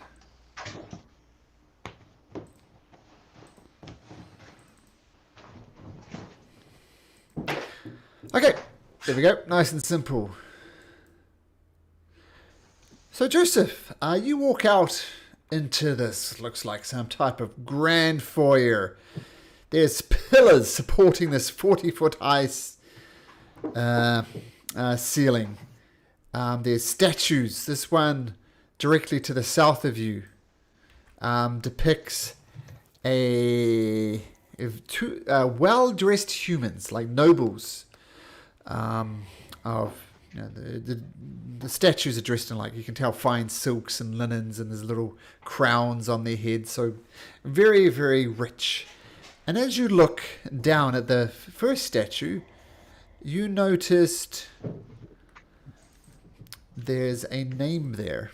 And the name is Desmere Shadow Dusk.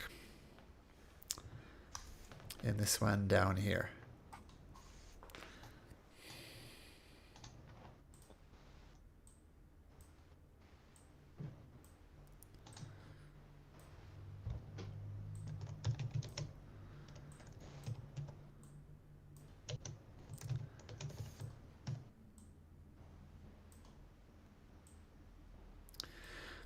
Yeah, that's what you see.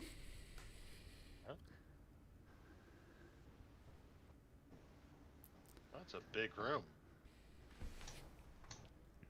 Wow, and well lit. Okay.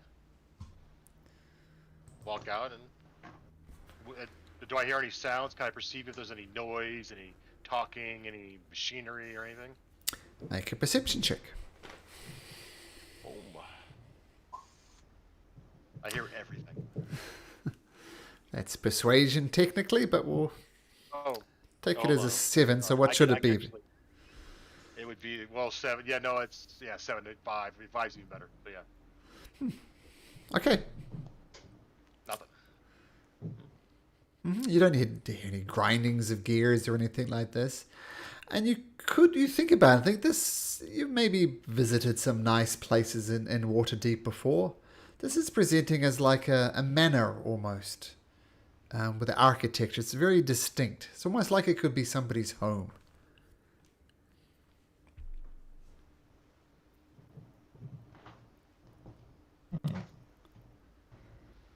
Well, if it's somebody's home, we should be polite and knock on the doors. Which one looks like a front door? There's another one on the other Does side. any of them look more important than any of them? Well, none of them look like have a front door quality to it, which is slightly odd. I mean, you see double doors here to the north, and one on the east, one on the west.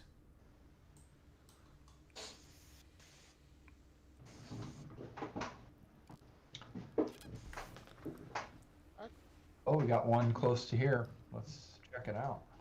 Knock on it. I'll knock on the door. Okay. So you knock on the door with a rat-a-tat-tat.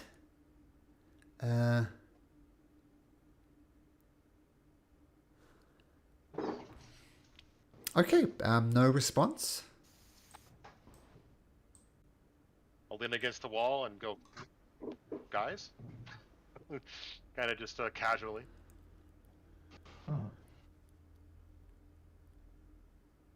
Well, Kane, you're the designated door opener, if I recall.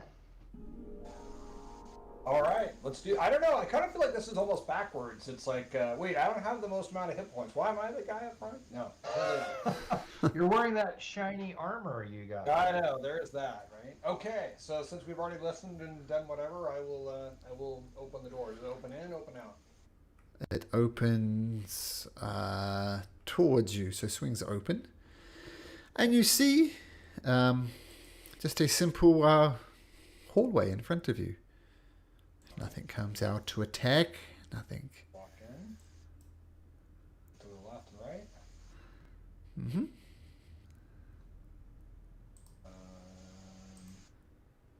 Okay. You do see some. More guys? You do see some stairs descending here. Like very much like once again, you suspect this is a multi-story house or home. This is just an access to another part of the home. All right. Does it You look, want to do the double doors or the single door?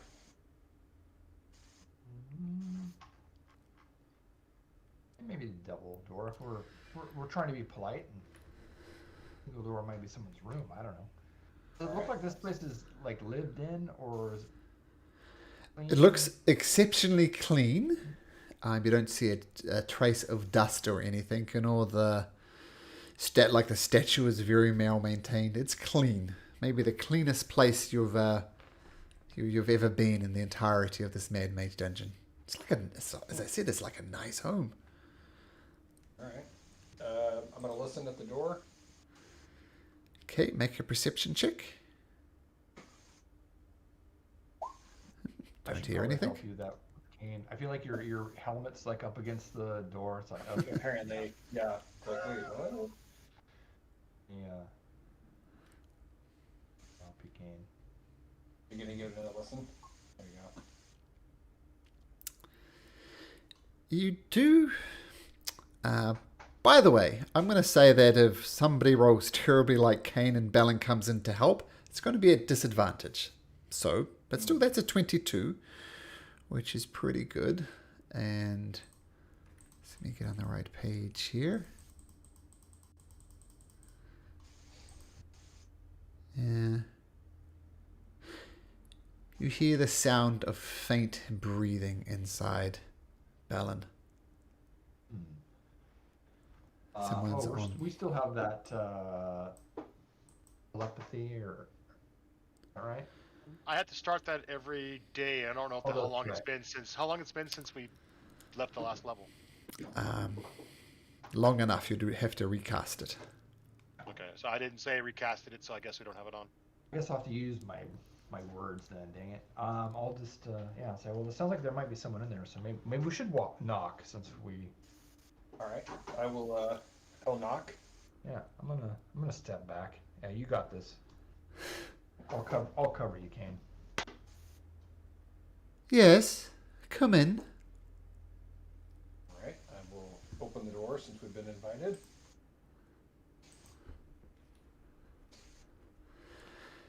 Okay, inside of this room, you see a middle-aged woman.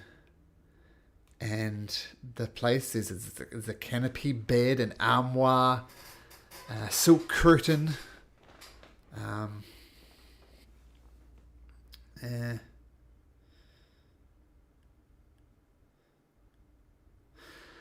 Yes. What business do you have? What can I help you with? What are you doing in my home?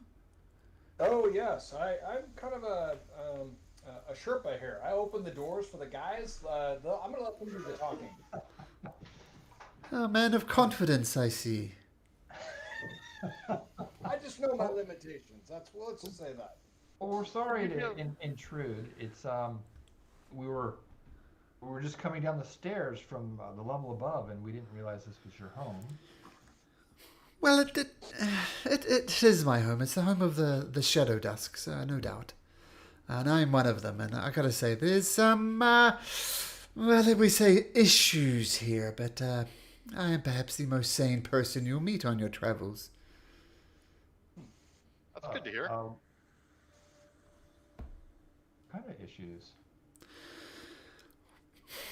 Well, I mean, I know it goes without saying, but I assume you're familiar with Waterdeep. Yes, we're from there. Well, have you heard of the Shadow Dusk family at all? Everybody make me a history check.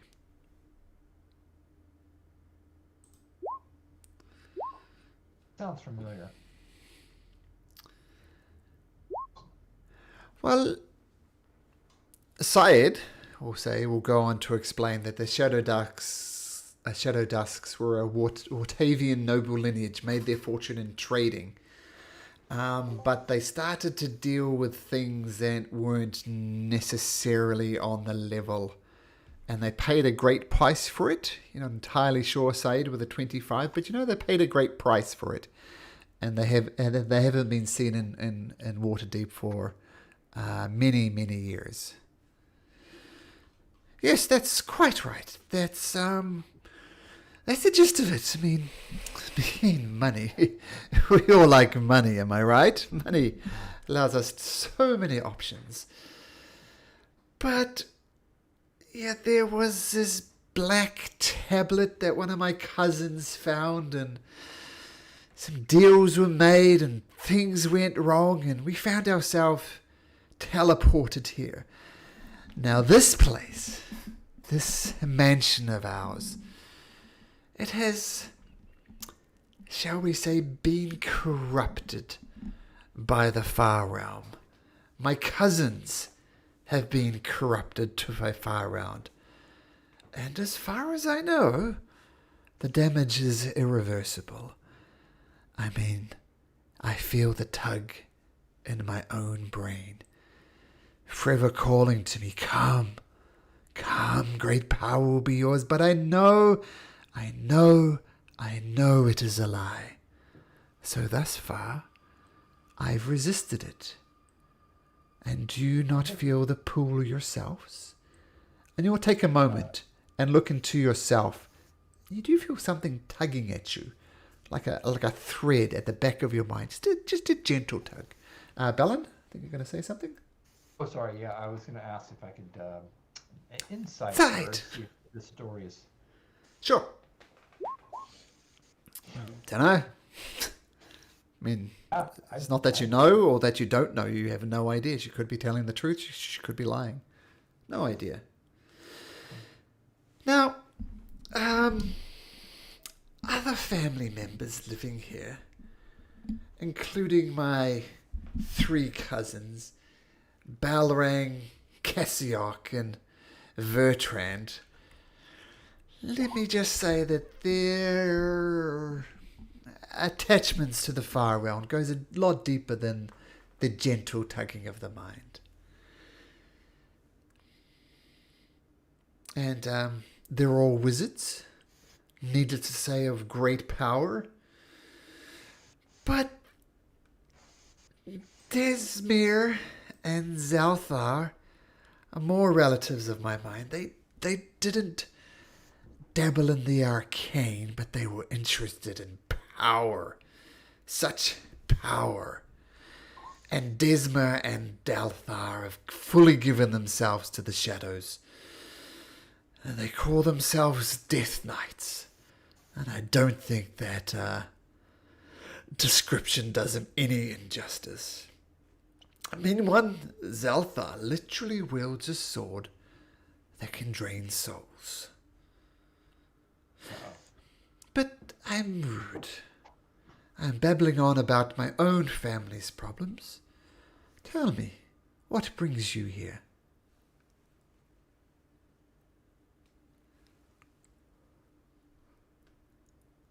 Where do we start? We're looking for the Mad Mage. Yeah, we're looking for the Mad Mage. The Mad Mage can be located on this level. Let me put it this way. My 3 cousins, Berlain, Cassiok, and Vertrand, have been studying for a very long time how to, shall we say, converse with the Mad Mage. And they've been very unsuccessful. They are convinced that it is possible.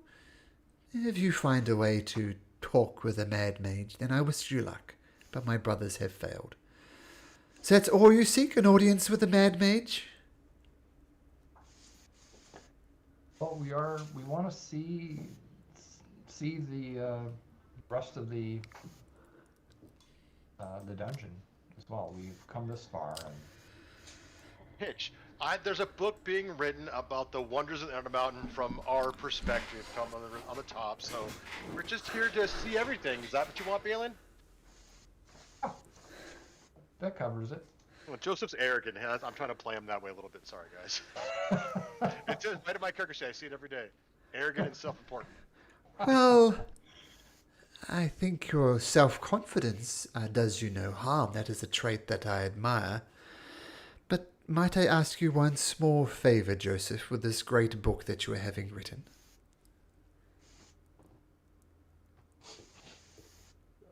Please. Please, do not mention the Shadow Dusks. Pray tell why. You are part of the illustrious tale of the Wonder Mountain. There must be great deeds you have done.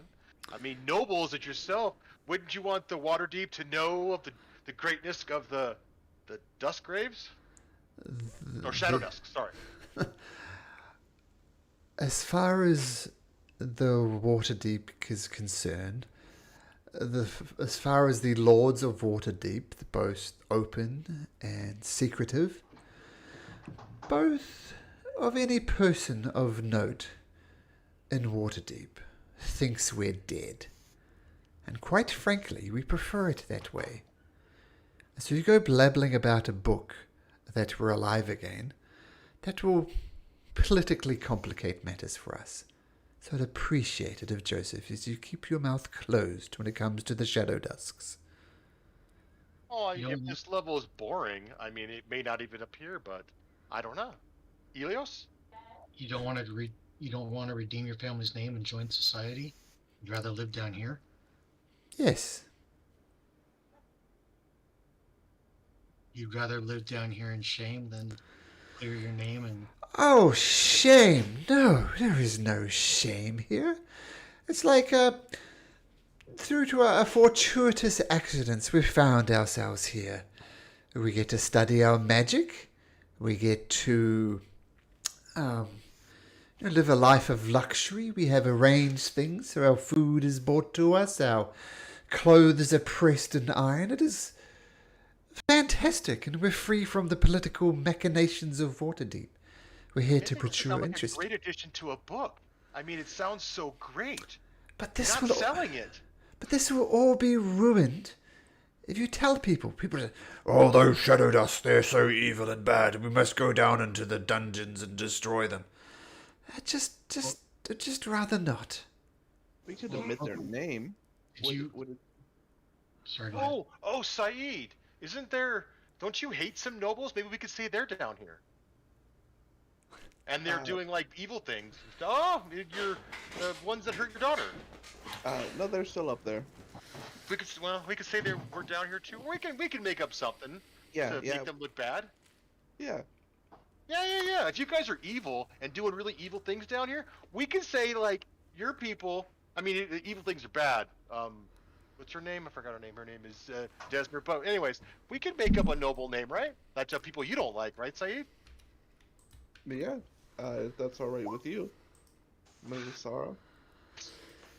So you're saying that every time my name is mentioned, for example, Melisada Shadow Dusk, you'll replace it with the name of a different noblewoman? Yes. All really evil, right? Well, you'd have to be very creative with the writing, so I don't know why you'd think we're evil. We're We want to blame these other nobles and make them evil because they're bad people. So you're just gonna make shit up, in other words.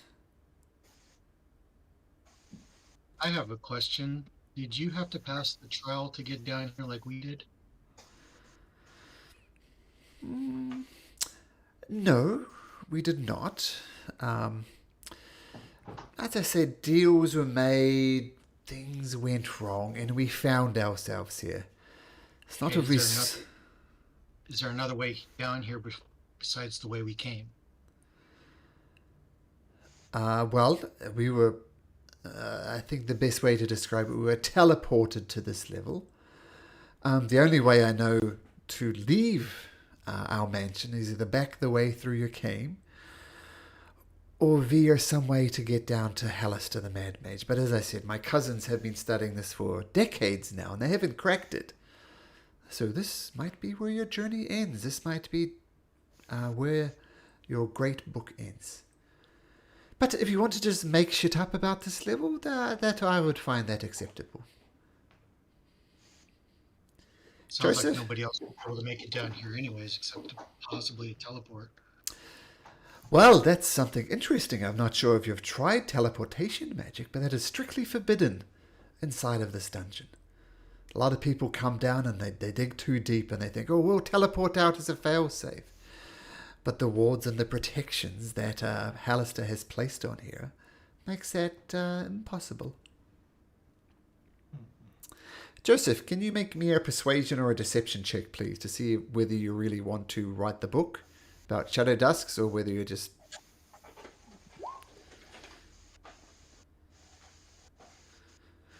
I find that wholly acceptable. Do not mention our names. You can mention the layout of the place. You can mention all sorts of things, but do not mention the Shadow Dusks. I'd appreciate that. I wink. Yeah, but feel free to mention the Draco Lich. That is no problem. The what now? Yeah, Oh! I'm trying to figure out how to say that. That's good, Saeed. Sorry, I forgot to say this. Let's just say that the deeper down you go here, the closer you'll get to the Shadowfell. And if you remember, I have my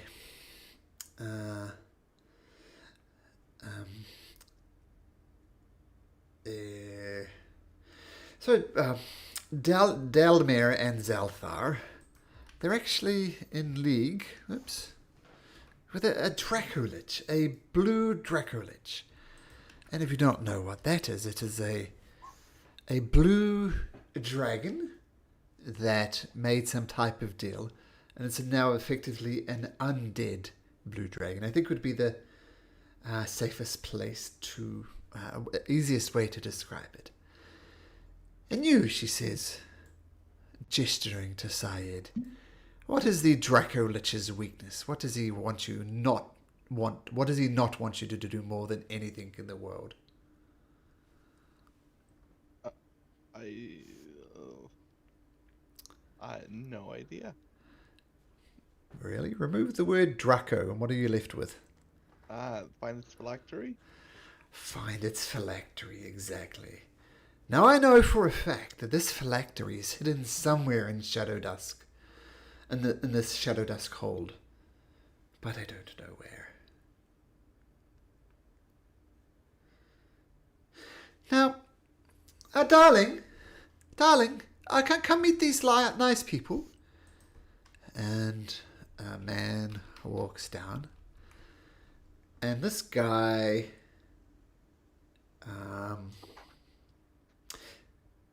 he's a middle-aged man, and you look at him, he's got quite a scarred face. And this is my husband, Ardarian Shadow Dusk. What do you want me to do? Do you want me to kill these sons of bitches, militia? I'll do it! Just share the wood! I'll cut them down! I'll cut them to pieces! No, darling. Darling, calm down. It is okay. These are our guests. And our nobility says that we must treat guests with the utmost courtesy and respect. They are visitors in our household. Oh, you don't want me to cut their heads off? No. It's quite all right, dear. And she gives him almost a condescending pat on the head.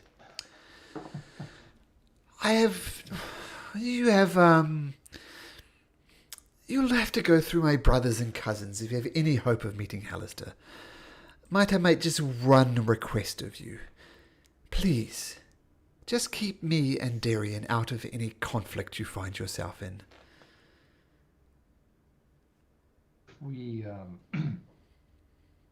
have to defend ourselves and one of your cousins ends up dead. How would you feel about that?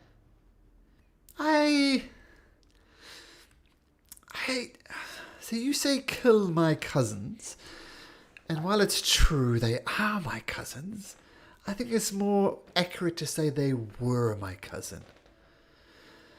Their mind has been perverted, twisted by the Shadowfell that seeks into this place. Like, yes, we were teleported to this place of safety. Yes, I have the chance to pursue my studies as they are as well. But they've been perverted by the Shadowfell. So to answer your question, yes, kill my cousins, but I no longer truly think of them as my cousins. They are gone. And you're all reminded of this little tug, the back of your brain, just a little pull. And this is why I strictly stay at this upper level of the mansion of the hold. I do not dare go down into the deeper levels of this hold because, quite frankly, the Shadowfell will slowly sink its tendrils into my mind. So yes, you have I have no problems with killing my cousins and brothers because I no longer consider them my cousins and brothers. They are far too... Their mind is gone.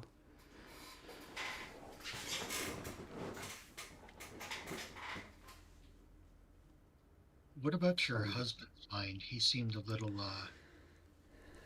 out of sorts. He... You know I'm right standing here, right, mate? I can hear every word you say. No, Yeah. I'm not the smartest, I'll grant you that, but I'm not deaf. So what do you mean when you say I'm not quite all there? Huh? What are you implying? You just seem a little different and aggressive from your wife. Oh, you say aggressive, I say protective.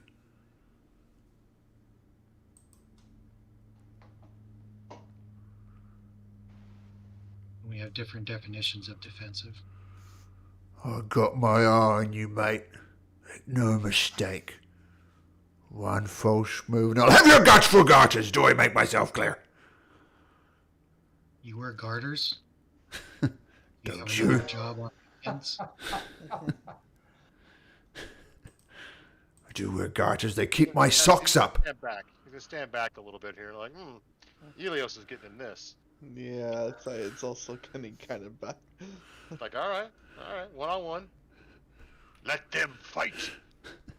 Well, I'm not going to be the only one that's in between them. So what are you implying, Sunshine? You need to show me a little bit of respect with welcoming me into your home. You make all sorts of accusations against me. We're doing the noble thing we do. Yeah, as my wife rightly points out, we're nobles. We're not savages. Welcome into our home. And we just tell you between me and my wife, we could just slaughter every single one of you. And you responded to our hospitality with nothing but rudeness. I think you owe us an apology. I'm going to send him a mental message. Again, your wife was very cordial and polite, and you came in aggressive towards us. That's not defensive. That's offensive. So if anybody is owed an apology, it's us. It's you to apologize to us for this unwarranted behavior. Make a persuasion check, Helios. Or intimidation, up to you. Is your intimidation better? No, they're both +1. No, they're both +1. It's the flair. What do you like? Yeah.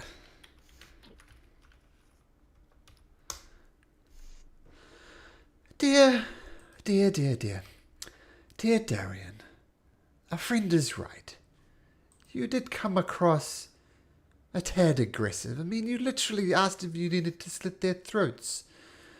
Now, while I love you, you are my honey bunch, we cannot go round threatening to slit the people of our guests. So give this man an apology.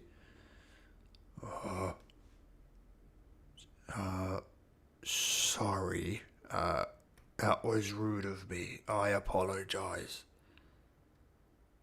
Thank you.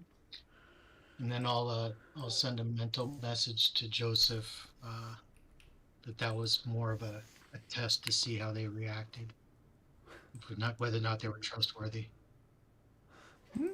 Interesting. Remind me never to get the staring contest with you, my friend. Didn't blink. That was cool. I'll respond back. Well then, I'm glad that unpleasantness is behind us. Is there anything else I can help you with? I could just warn us of the dangerous areas. Well, I can warn you everything from in this east wing. I don't really leave much around here. I can tell you, let's just, there is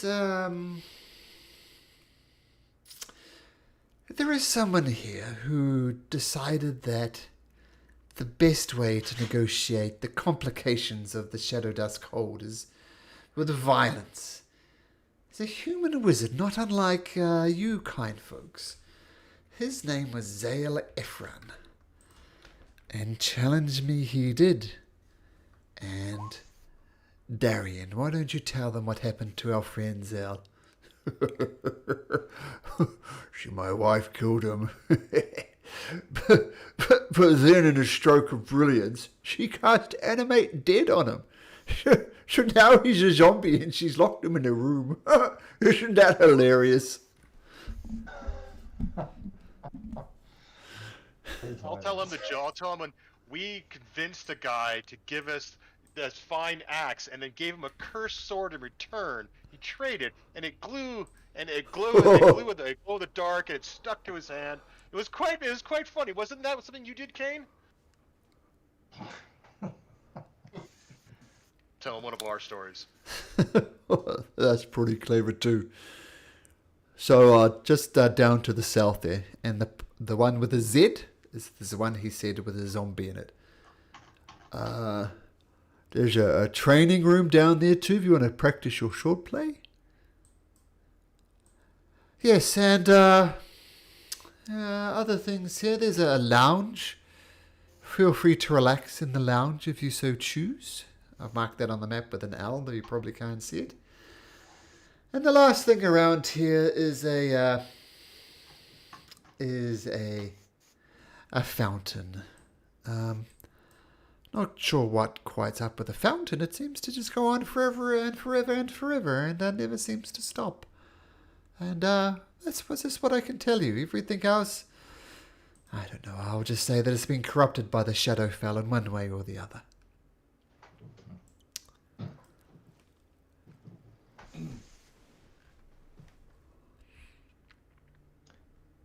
It was nice to meet both of you. Yes, of course. And thanks for your hospitality. You're most welcome. Now, I know you're a type. You're going to delve deep beneath the mansion, aren't you? You're going to go deeper. I mean, there are 3 levels to this place. As I've said, the deeper you go, the closer you get to the Shadowfell, and the more you'll be affected by it. But I know your type. You're going to delve as deep as you can. Tell me I'm wrong. I can't lie. You are not wrong. Well, let me say good day to you, though. And it's been nice knowing you, because the Shadowfell does nothing but corrupt. So it was nice knowing you. And I hope you can retain some semblance of yourself as you delve deeper. Is there any way to protect ourselves from this? Yes, of course. Don't go. That's how I've survived. Wizard friend, you had a question? Yes. What kind of effects does it have on your mind? Like, how does it work?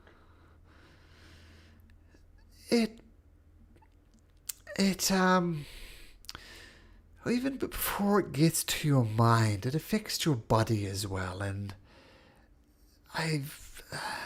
on the odd occasions that my brothers and cousins have come up here, they do not look human. They have weird tentacles. Some of them has almost 1.5 heads, if you can believe that. And their mind just gets perverted and they think of nothing but evil and destruction.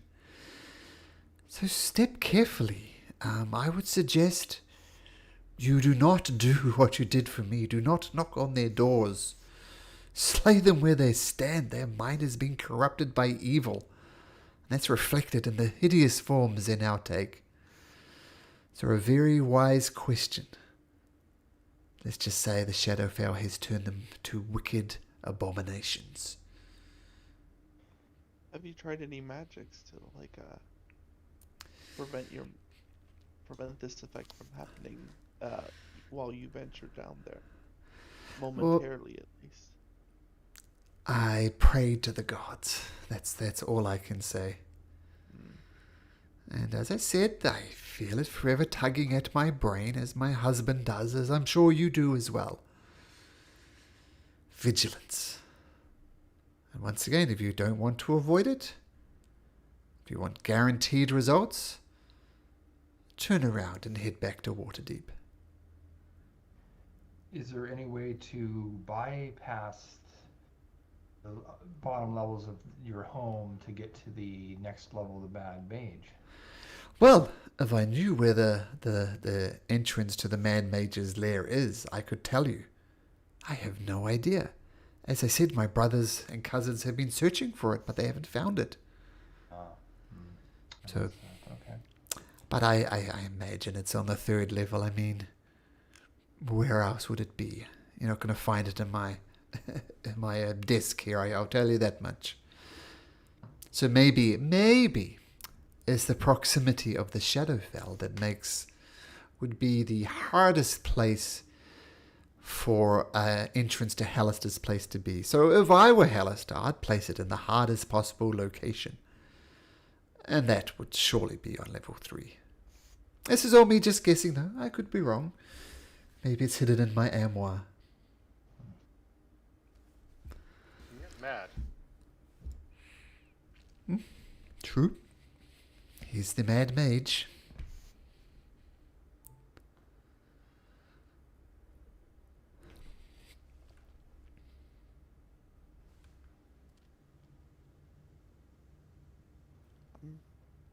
Well, what do you guys think? Any more? It's a little worrisome, but we can maybe see if we can figure out what's wrong with them if we inspect them, talk to them. Well, Cousins and brothers. we're going down, so we might as well.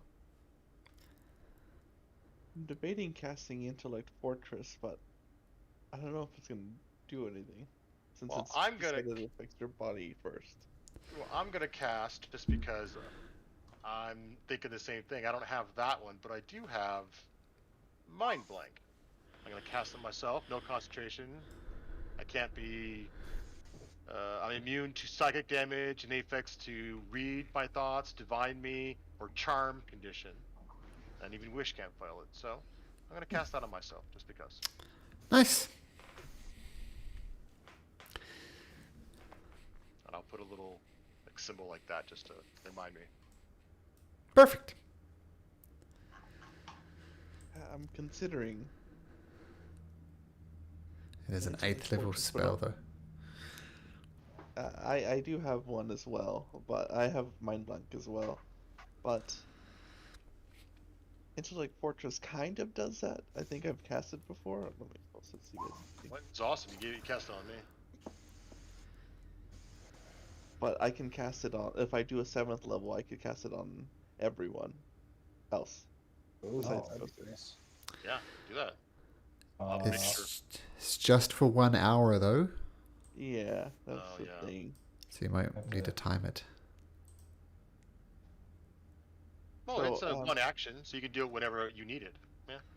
Yeah, Syed is gonna go down. If he feels that something's going on, he's immediately gonna cast it though. Okay, sure. Joseph, do you cast Telepathic Bond? Yeah, I'm gonna do that one. Yeah. Syed, do you cast Mage Armor? Yes. I think I already cast it earlier Oh, okay, cool. as we were coming down these stairs. Cool. Well, we have our own business to attend to. Unless there's any other questions, we will bid you farewell. That's cool. Well, Okay, and they close the door. Kane, you might want to squeeze through the gap before it closes. so he's just gonna hang out with him. Yeah, I was just gonna. There we go. I like a couple bickering. And you hear, that guy was a right prick. We should have just smashed him, my love. No. It's okay. They're our guests. And even if the guy was a right prick, we still don't need to slaughter them, okay, dear? But I wanted to! And they go bickering back and forth. Her being the reasonable one, Melisara and Darian being, well, Darian. So, fine fellows. What would you like to do? I think we go down. Yeah, are those the stairs down up there? Yes, they are. Okay. There's more to this level. It sounds like I don't know if you guys want to explore that or not? Probably not. Looks I like think not. we don't want to like step in their personal stuff. Sure. Yeah. All right. This might be their like home. Yeah. Okay. Now I'm just gonna bunch everybody up. So come back here, guys. Just stay still. Okay. And I'll move you all at once. Boop. Oh, and I realize your simulacrum has the least amount of hit points, so I don't have the least amount. Oh, that's true. There you go, and you're down there.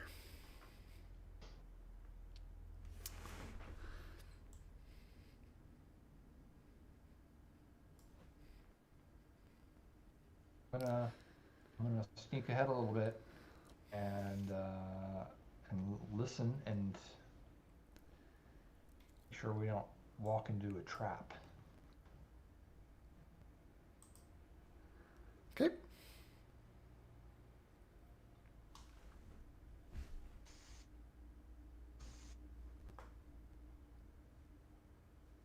Just I mean, it's a nice hallway. There's once again immaculately clean. But other than that, just a fairly nondescript hallway. Do I hear anything coming from either of these doors? Well, for this door, make a perception check. You listen closely. You don't hear anything. Oops, I'm gonna try. I'm gonna go down to this one and try this one. Okay. You saving those for combat? Yeah.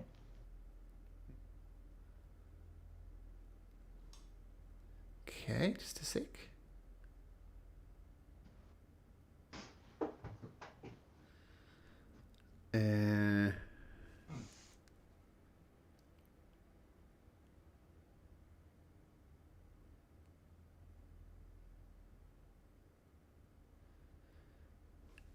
You hear some very faint sounds of grumbling. You feel it's not like right on the opposite side of the door, but it's coming from somewhere else. Like,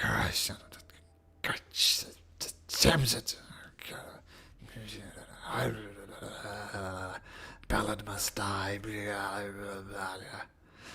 Oh, so they know our. No, I'm just kidding. They didn't say Ballad must die. Just wanted to see if you were paying attention. They know my name. I'm out of here. Guys, with via the telepathic link, it looks like there's somebody behind that door, and they're grumbling something. You want us like let's go straight forward, or you want to try this door where we don't hear anything? Let's try the door. We don't hear anything. All right. You're the man. You're right next to it. All right. You're back up. I open up the door. Whoop. What you see as you just glance around the corner there, Kane, is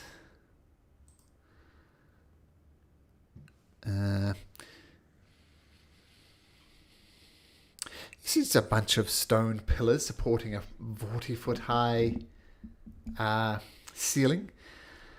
And as you take a deep breath, there's nothing behind there. You hear your voice, even that little soft thing under your breath almost. You hear it echoing around and gets louder and louder and louder. So it's just like, we're okay. So it seems as if any noise you make here is amplified.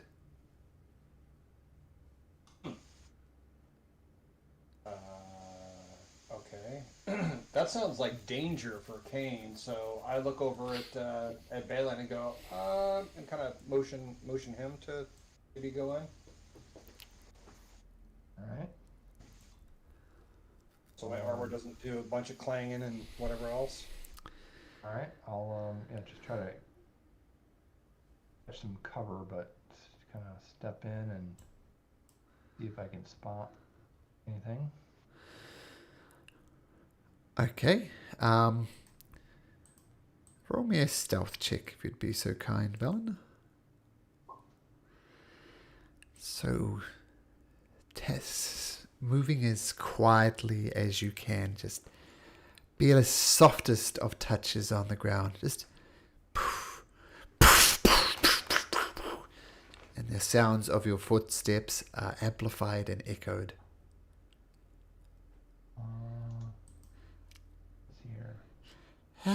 Hello? Who is that? Do come over and say hello.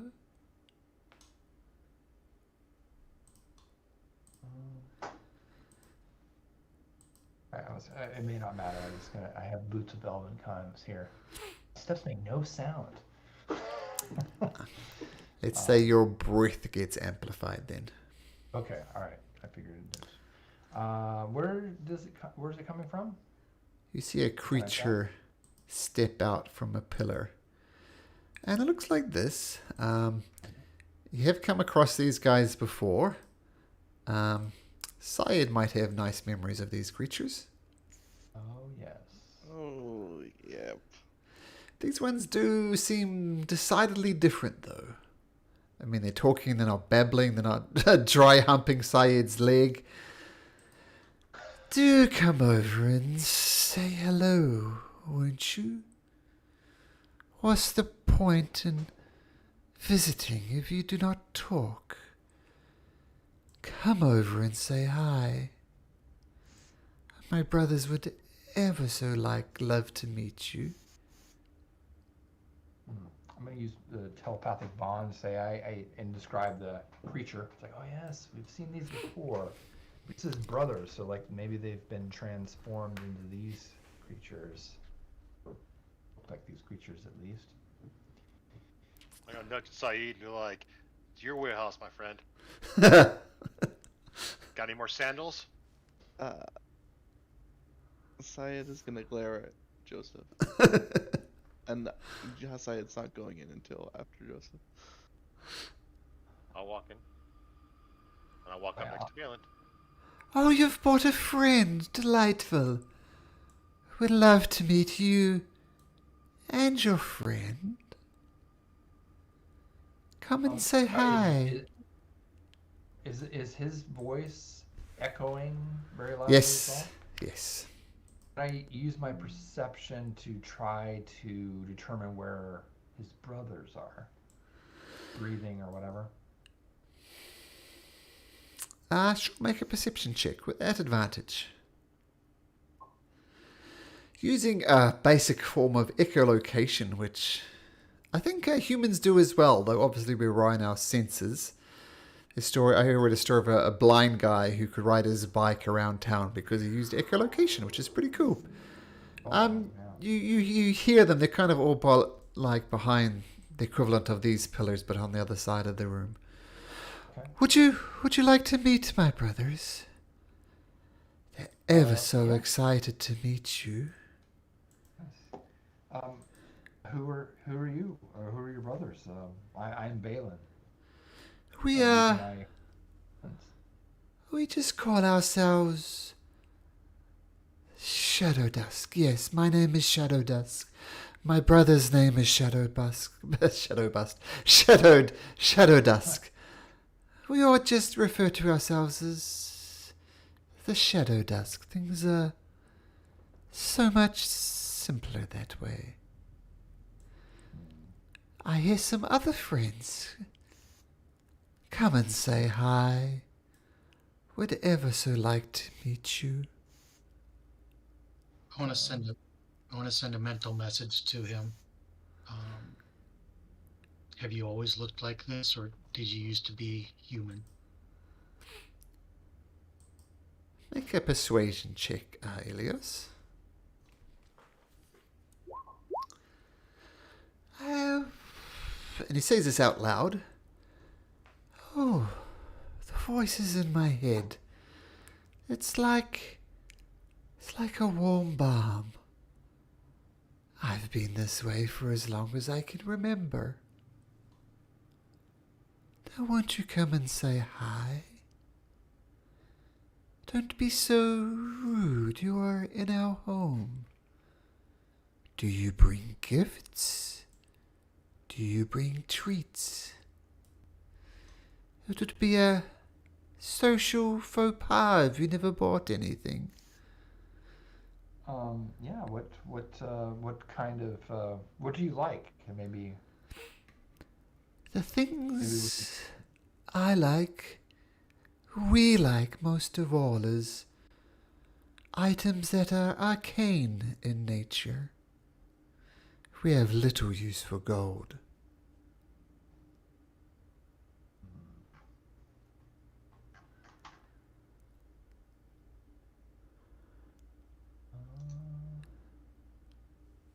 Where's party loot? Well, Yeah, I say mentally, I do have 7 of those runestone fragments. You think they'd be interested in those? And I say that mentally to the group. Yeah. we don't need like a bead of force. Would anybody use 1 bead of force? Maybe False not track. something they can use against us. How about boots of false track? That's in our party loot. Yeah. There also is a potato masher in there. I don't remember that. Your potato continued mask? silence is oft-putting. Oh, I'm gonna offer him the boots of false track. Oh, please, bring them over. Would ever so like to meet you and receive your gifts. Okay, I'd like to do a perception on his, or an insight on his motives. Okay. Which one is it, insight or? Oh, insight. perception? Insight, if you want to know. What exactly are you inciting, Ilios? Does he seem as passive as he appears, or is he holding back until something happens, or we get too close to him, that kind of thing? You get the impression he's not outright trying to kill you or anything. He's not trying to draw you in. But something about them is inherently off-putting. But you think that he thinks he's perfectly calm and he's being perfectly reasonable and he's simply welcoming guests. But it's also a very fragile mind. Where is he at?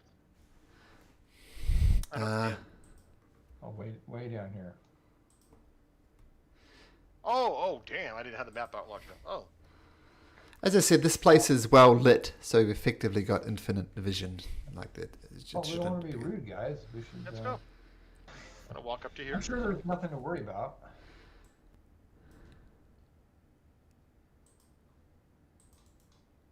I'm gonna, yeah, it's kind of slowly approaching, kind of doing the same thing that Ilios is doing, just like waiting for if anything, readying an action if something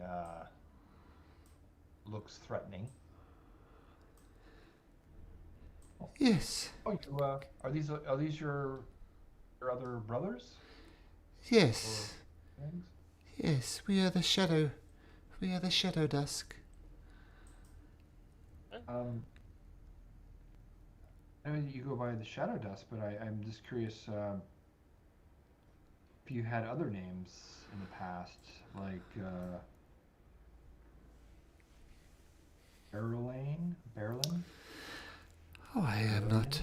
I must apologize. It is most uncouth of me, but I do not remember a name if I had one. We're just the Shadow Dusk. I apologize. It is always polite to answer questions of the guests. I'll hand him the boots. Oh, those are most delightful. I like them. And if you give me just 1 second. That is a Rather delectable looking sword you have there. Might I examine it? I promise to give it back. It is not mine to allow, and I'll ask Tyrli, with our mental bond, do you want this ugly thing looking at you? Fuck no. And I'll say the sword says no. Oh, you are a slave to the sword. That is fascinating. And I'll look at Tyrli and I'll say, I would do anything for you. Okay, let me just do one more thing. Well, You do anything, but you won't do that. Yeah, right. Well, no, it's you know, it's like I gotta be careful. It's like it likes jewels and stuff, and so I gotta, it's like, it's expensive girlfriend. And he reaches out and reaches for the amulet that's around your neck. Oh, that amulet looks interesting as well. Might I have a look at that? I promise to give it back. Referring to your amulet of health. Oh, I don't have that. That's something I was going to buy, so I don't have that. I'm sorry. I have Oh. gauntlets. Those gauntlets, they look truly powerful. Why don't you let me try the gauntlets on? I promise to give it back. I gave you your gift. Don't be greedy. And then I'll just kind of walk back towards my comrades. Oh, please. I only mean to look. Do you not trust us? I gave you what you requested, and now you're asking for more. It is time for us to request something, and I'll look at everybody else. What is it we want, my fine fellows? Oh, We're looking for the exit, the way down.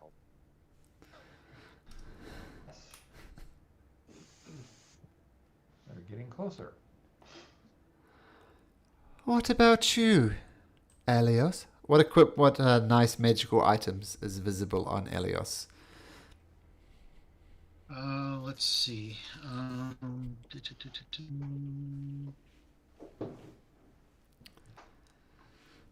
Probably the cloak of Arachnida. Oh, we do like spiders. Might I touch your cloak? Why do you want to touch my cloak? I just explained that because I do like spiders so much. Well, what will happen if you touch my cloak? I will get to feel its power. Will you drain its power? Oh no, what a... I can think nothing worse than draining a magical item from its power. From draining power from a magical item, that is tantamount to sacrilege. Yeah, you believe him. You think these guys have great respect for magic, and draining something of magic would be heinous. No, thank you for asking, but I think I'm going to keep it on my back all the same. Oh, you are no fun. You come I've never been fun. into our house. You offer us paltry gifts. We ask for a simple touch of your cloak, and you say no. You say no. You say no to us. We've been nothing but hospitable. You refuse us. You refuse us. We want your magic items. Give us your magic items. We crave the power. Boop. And that seems like a good place to pick it up next session. Oh.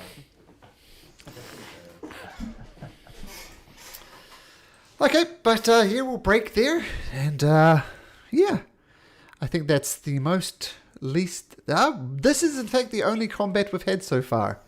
And it happened right at the end of the session, so... Bit of a change of flavour. Hope you enjoyed it. Yep, fun to roleplay. That was awesome. Awesome. Okay, so we'll see you next time, guys. And Yeah, we'll see how it goes. Yeah, maybe you'll crack through to Hallister's next session, but we will see.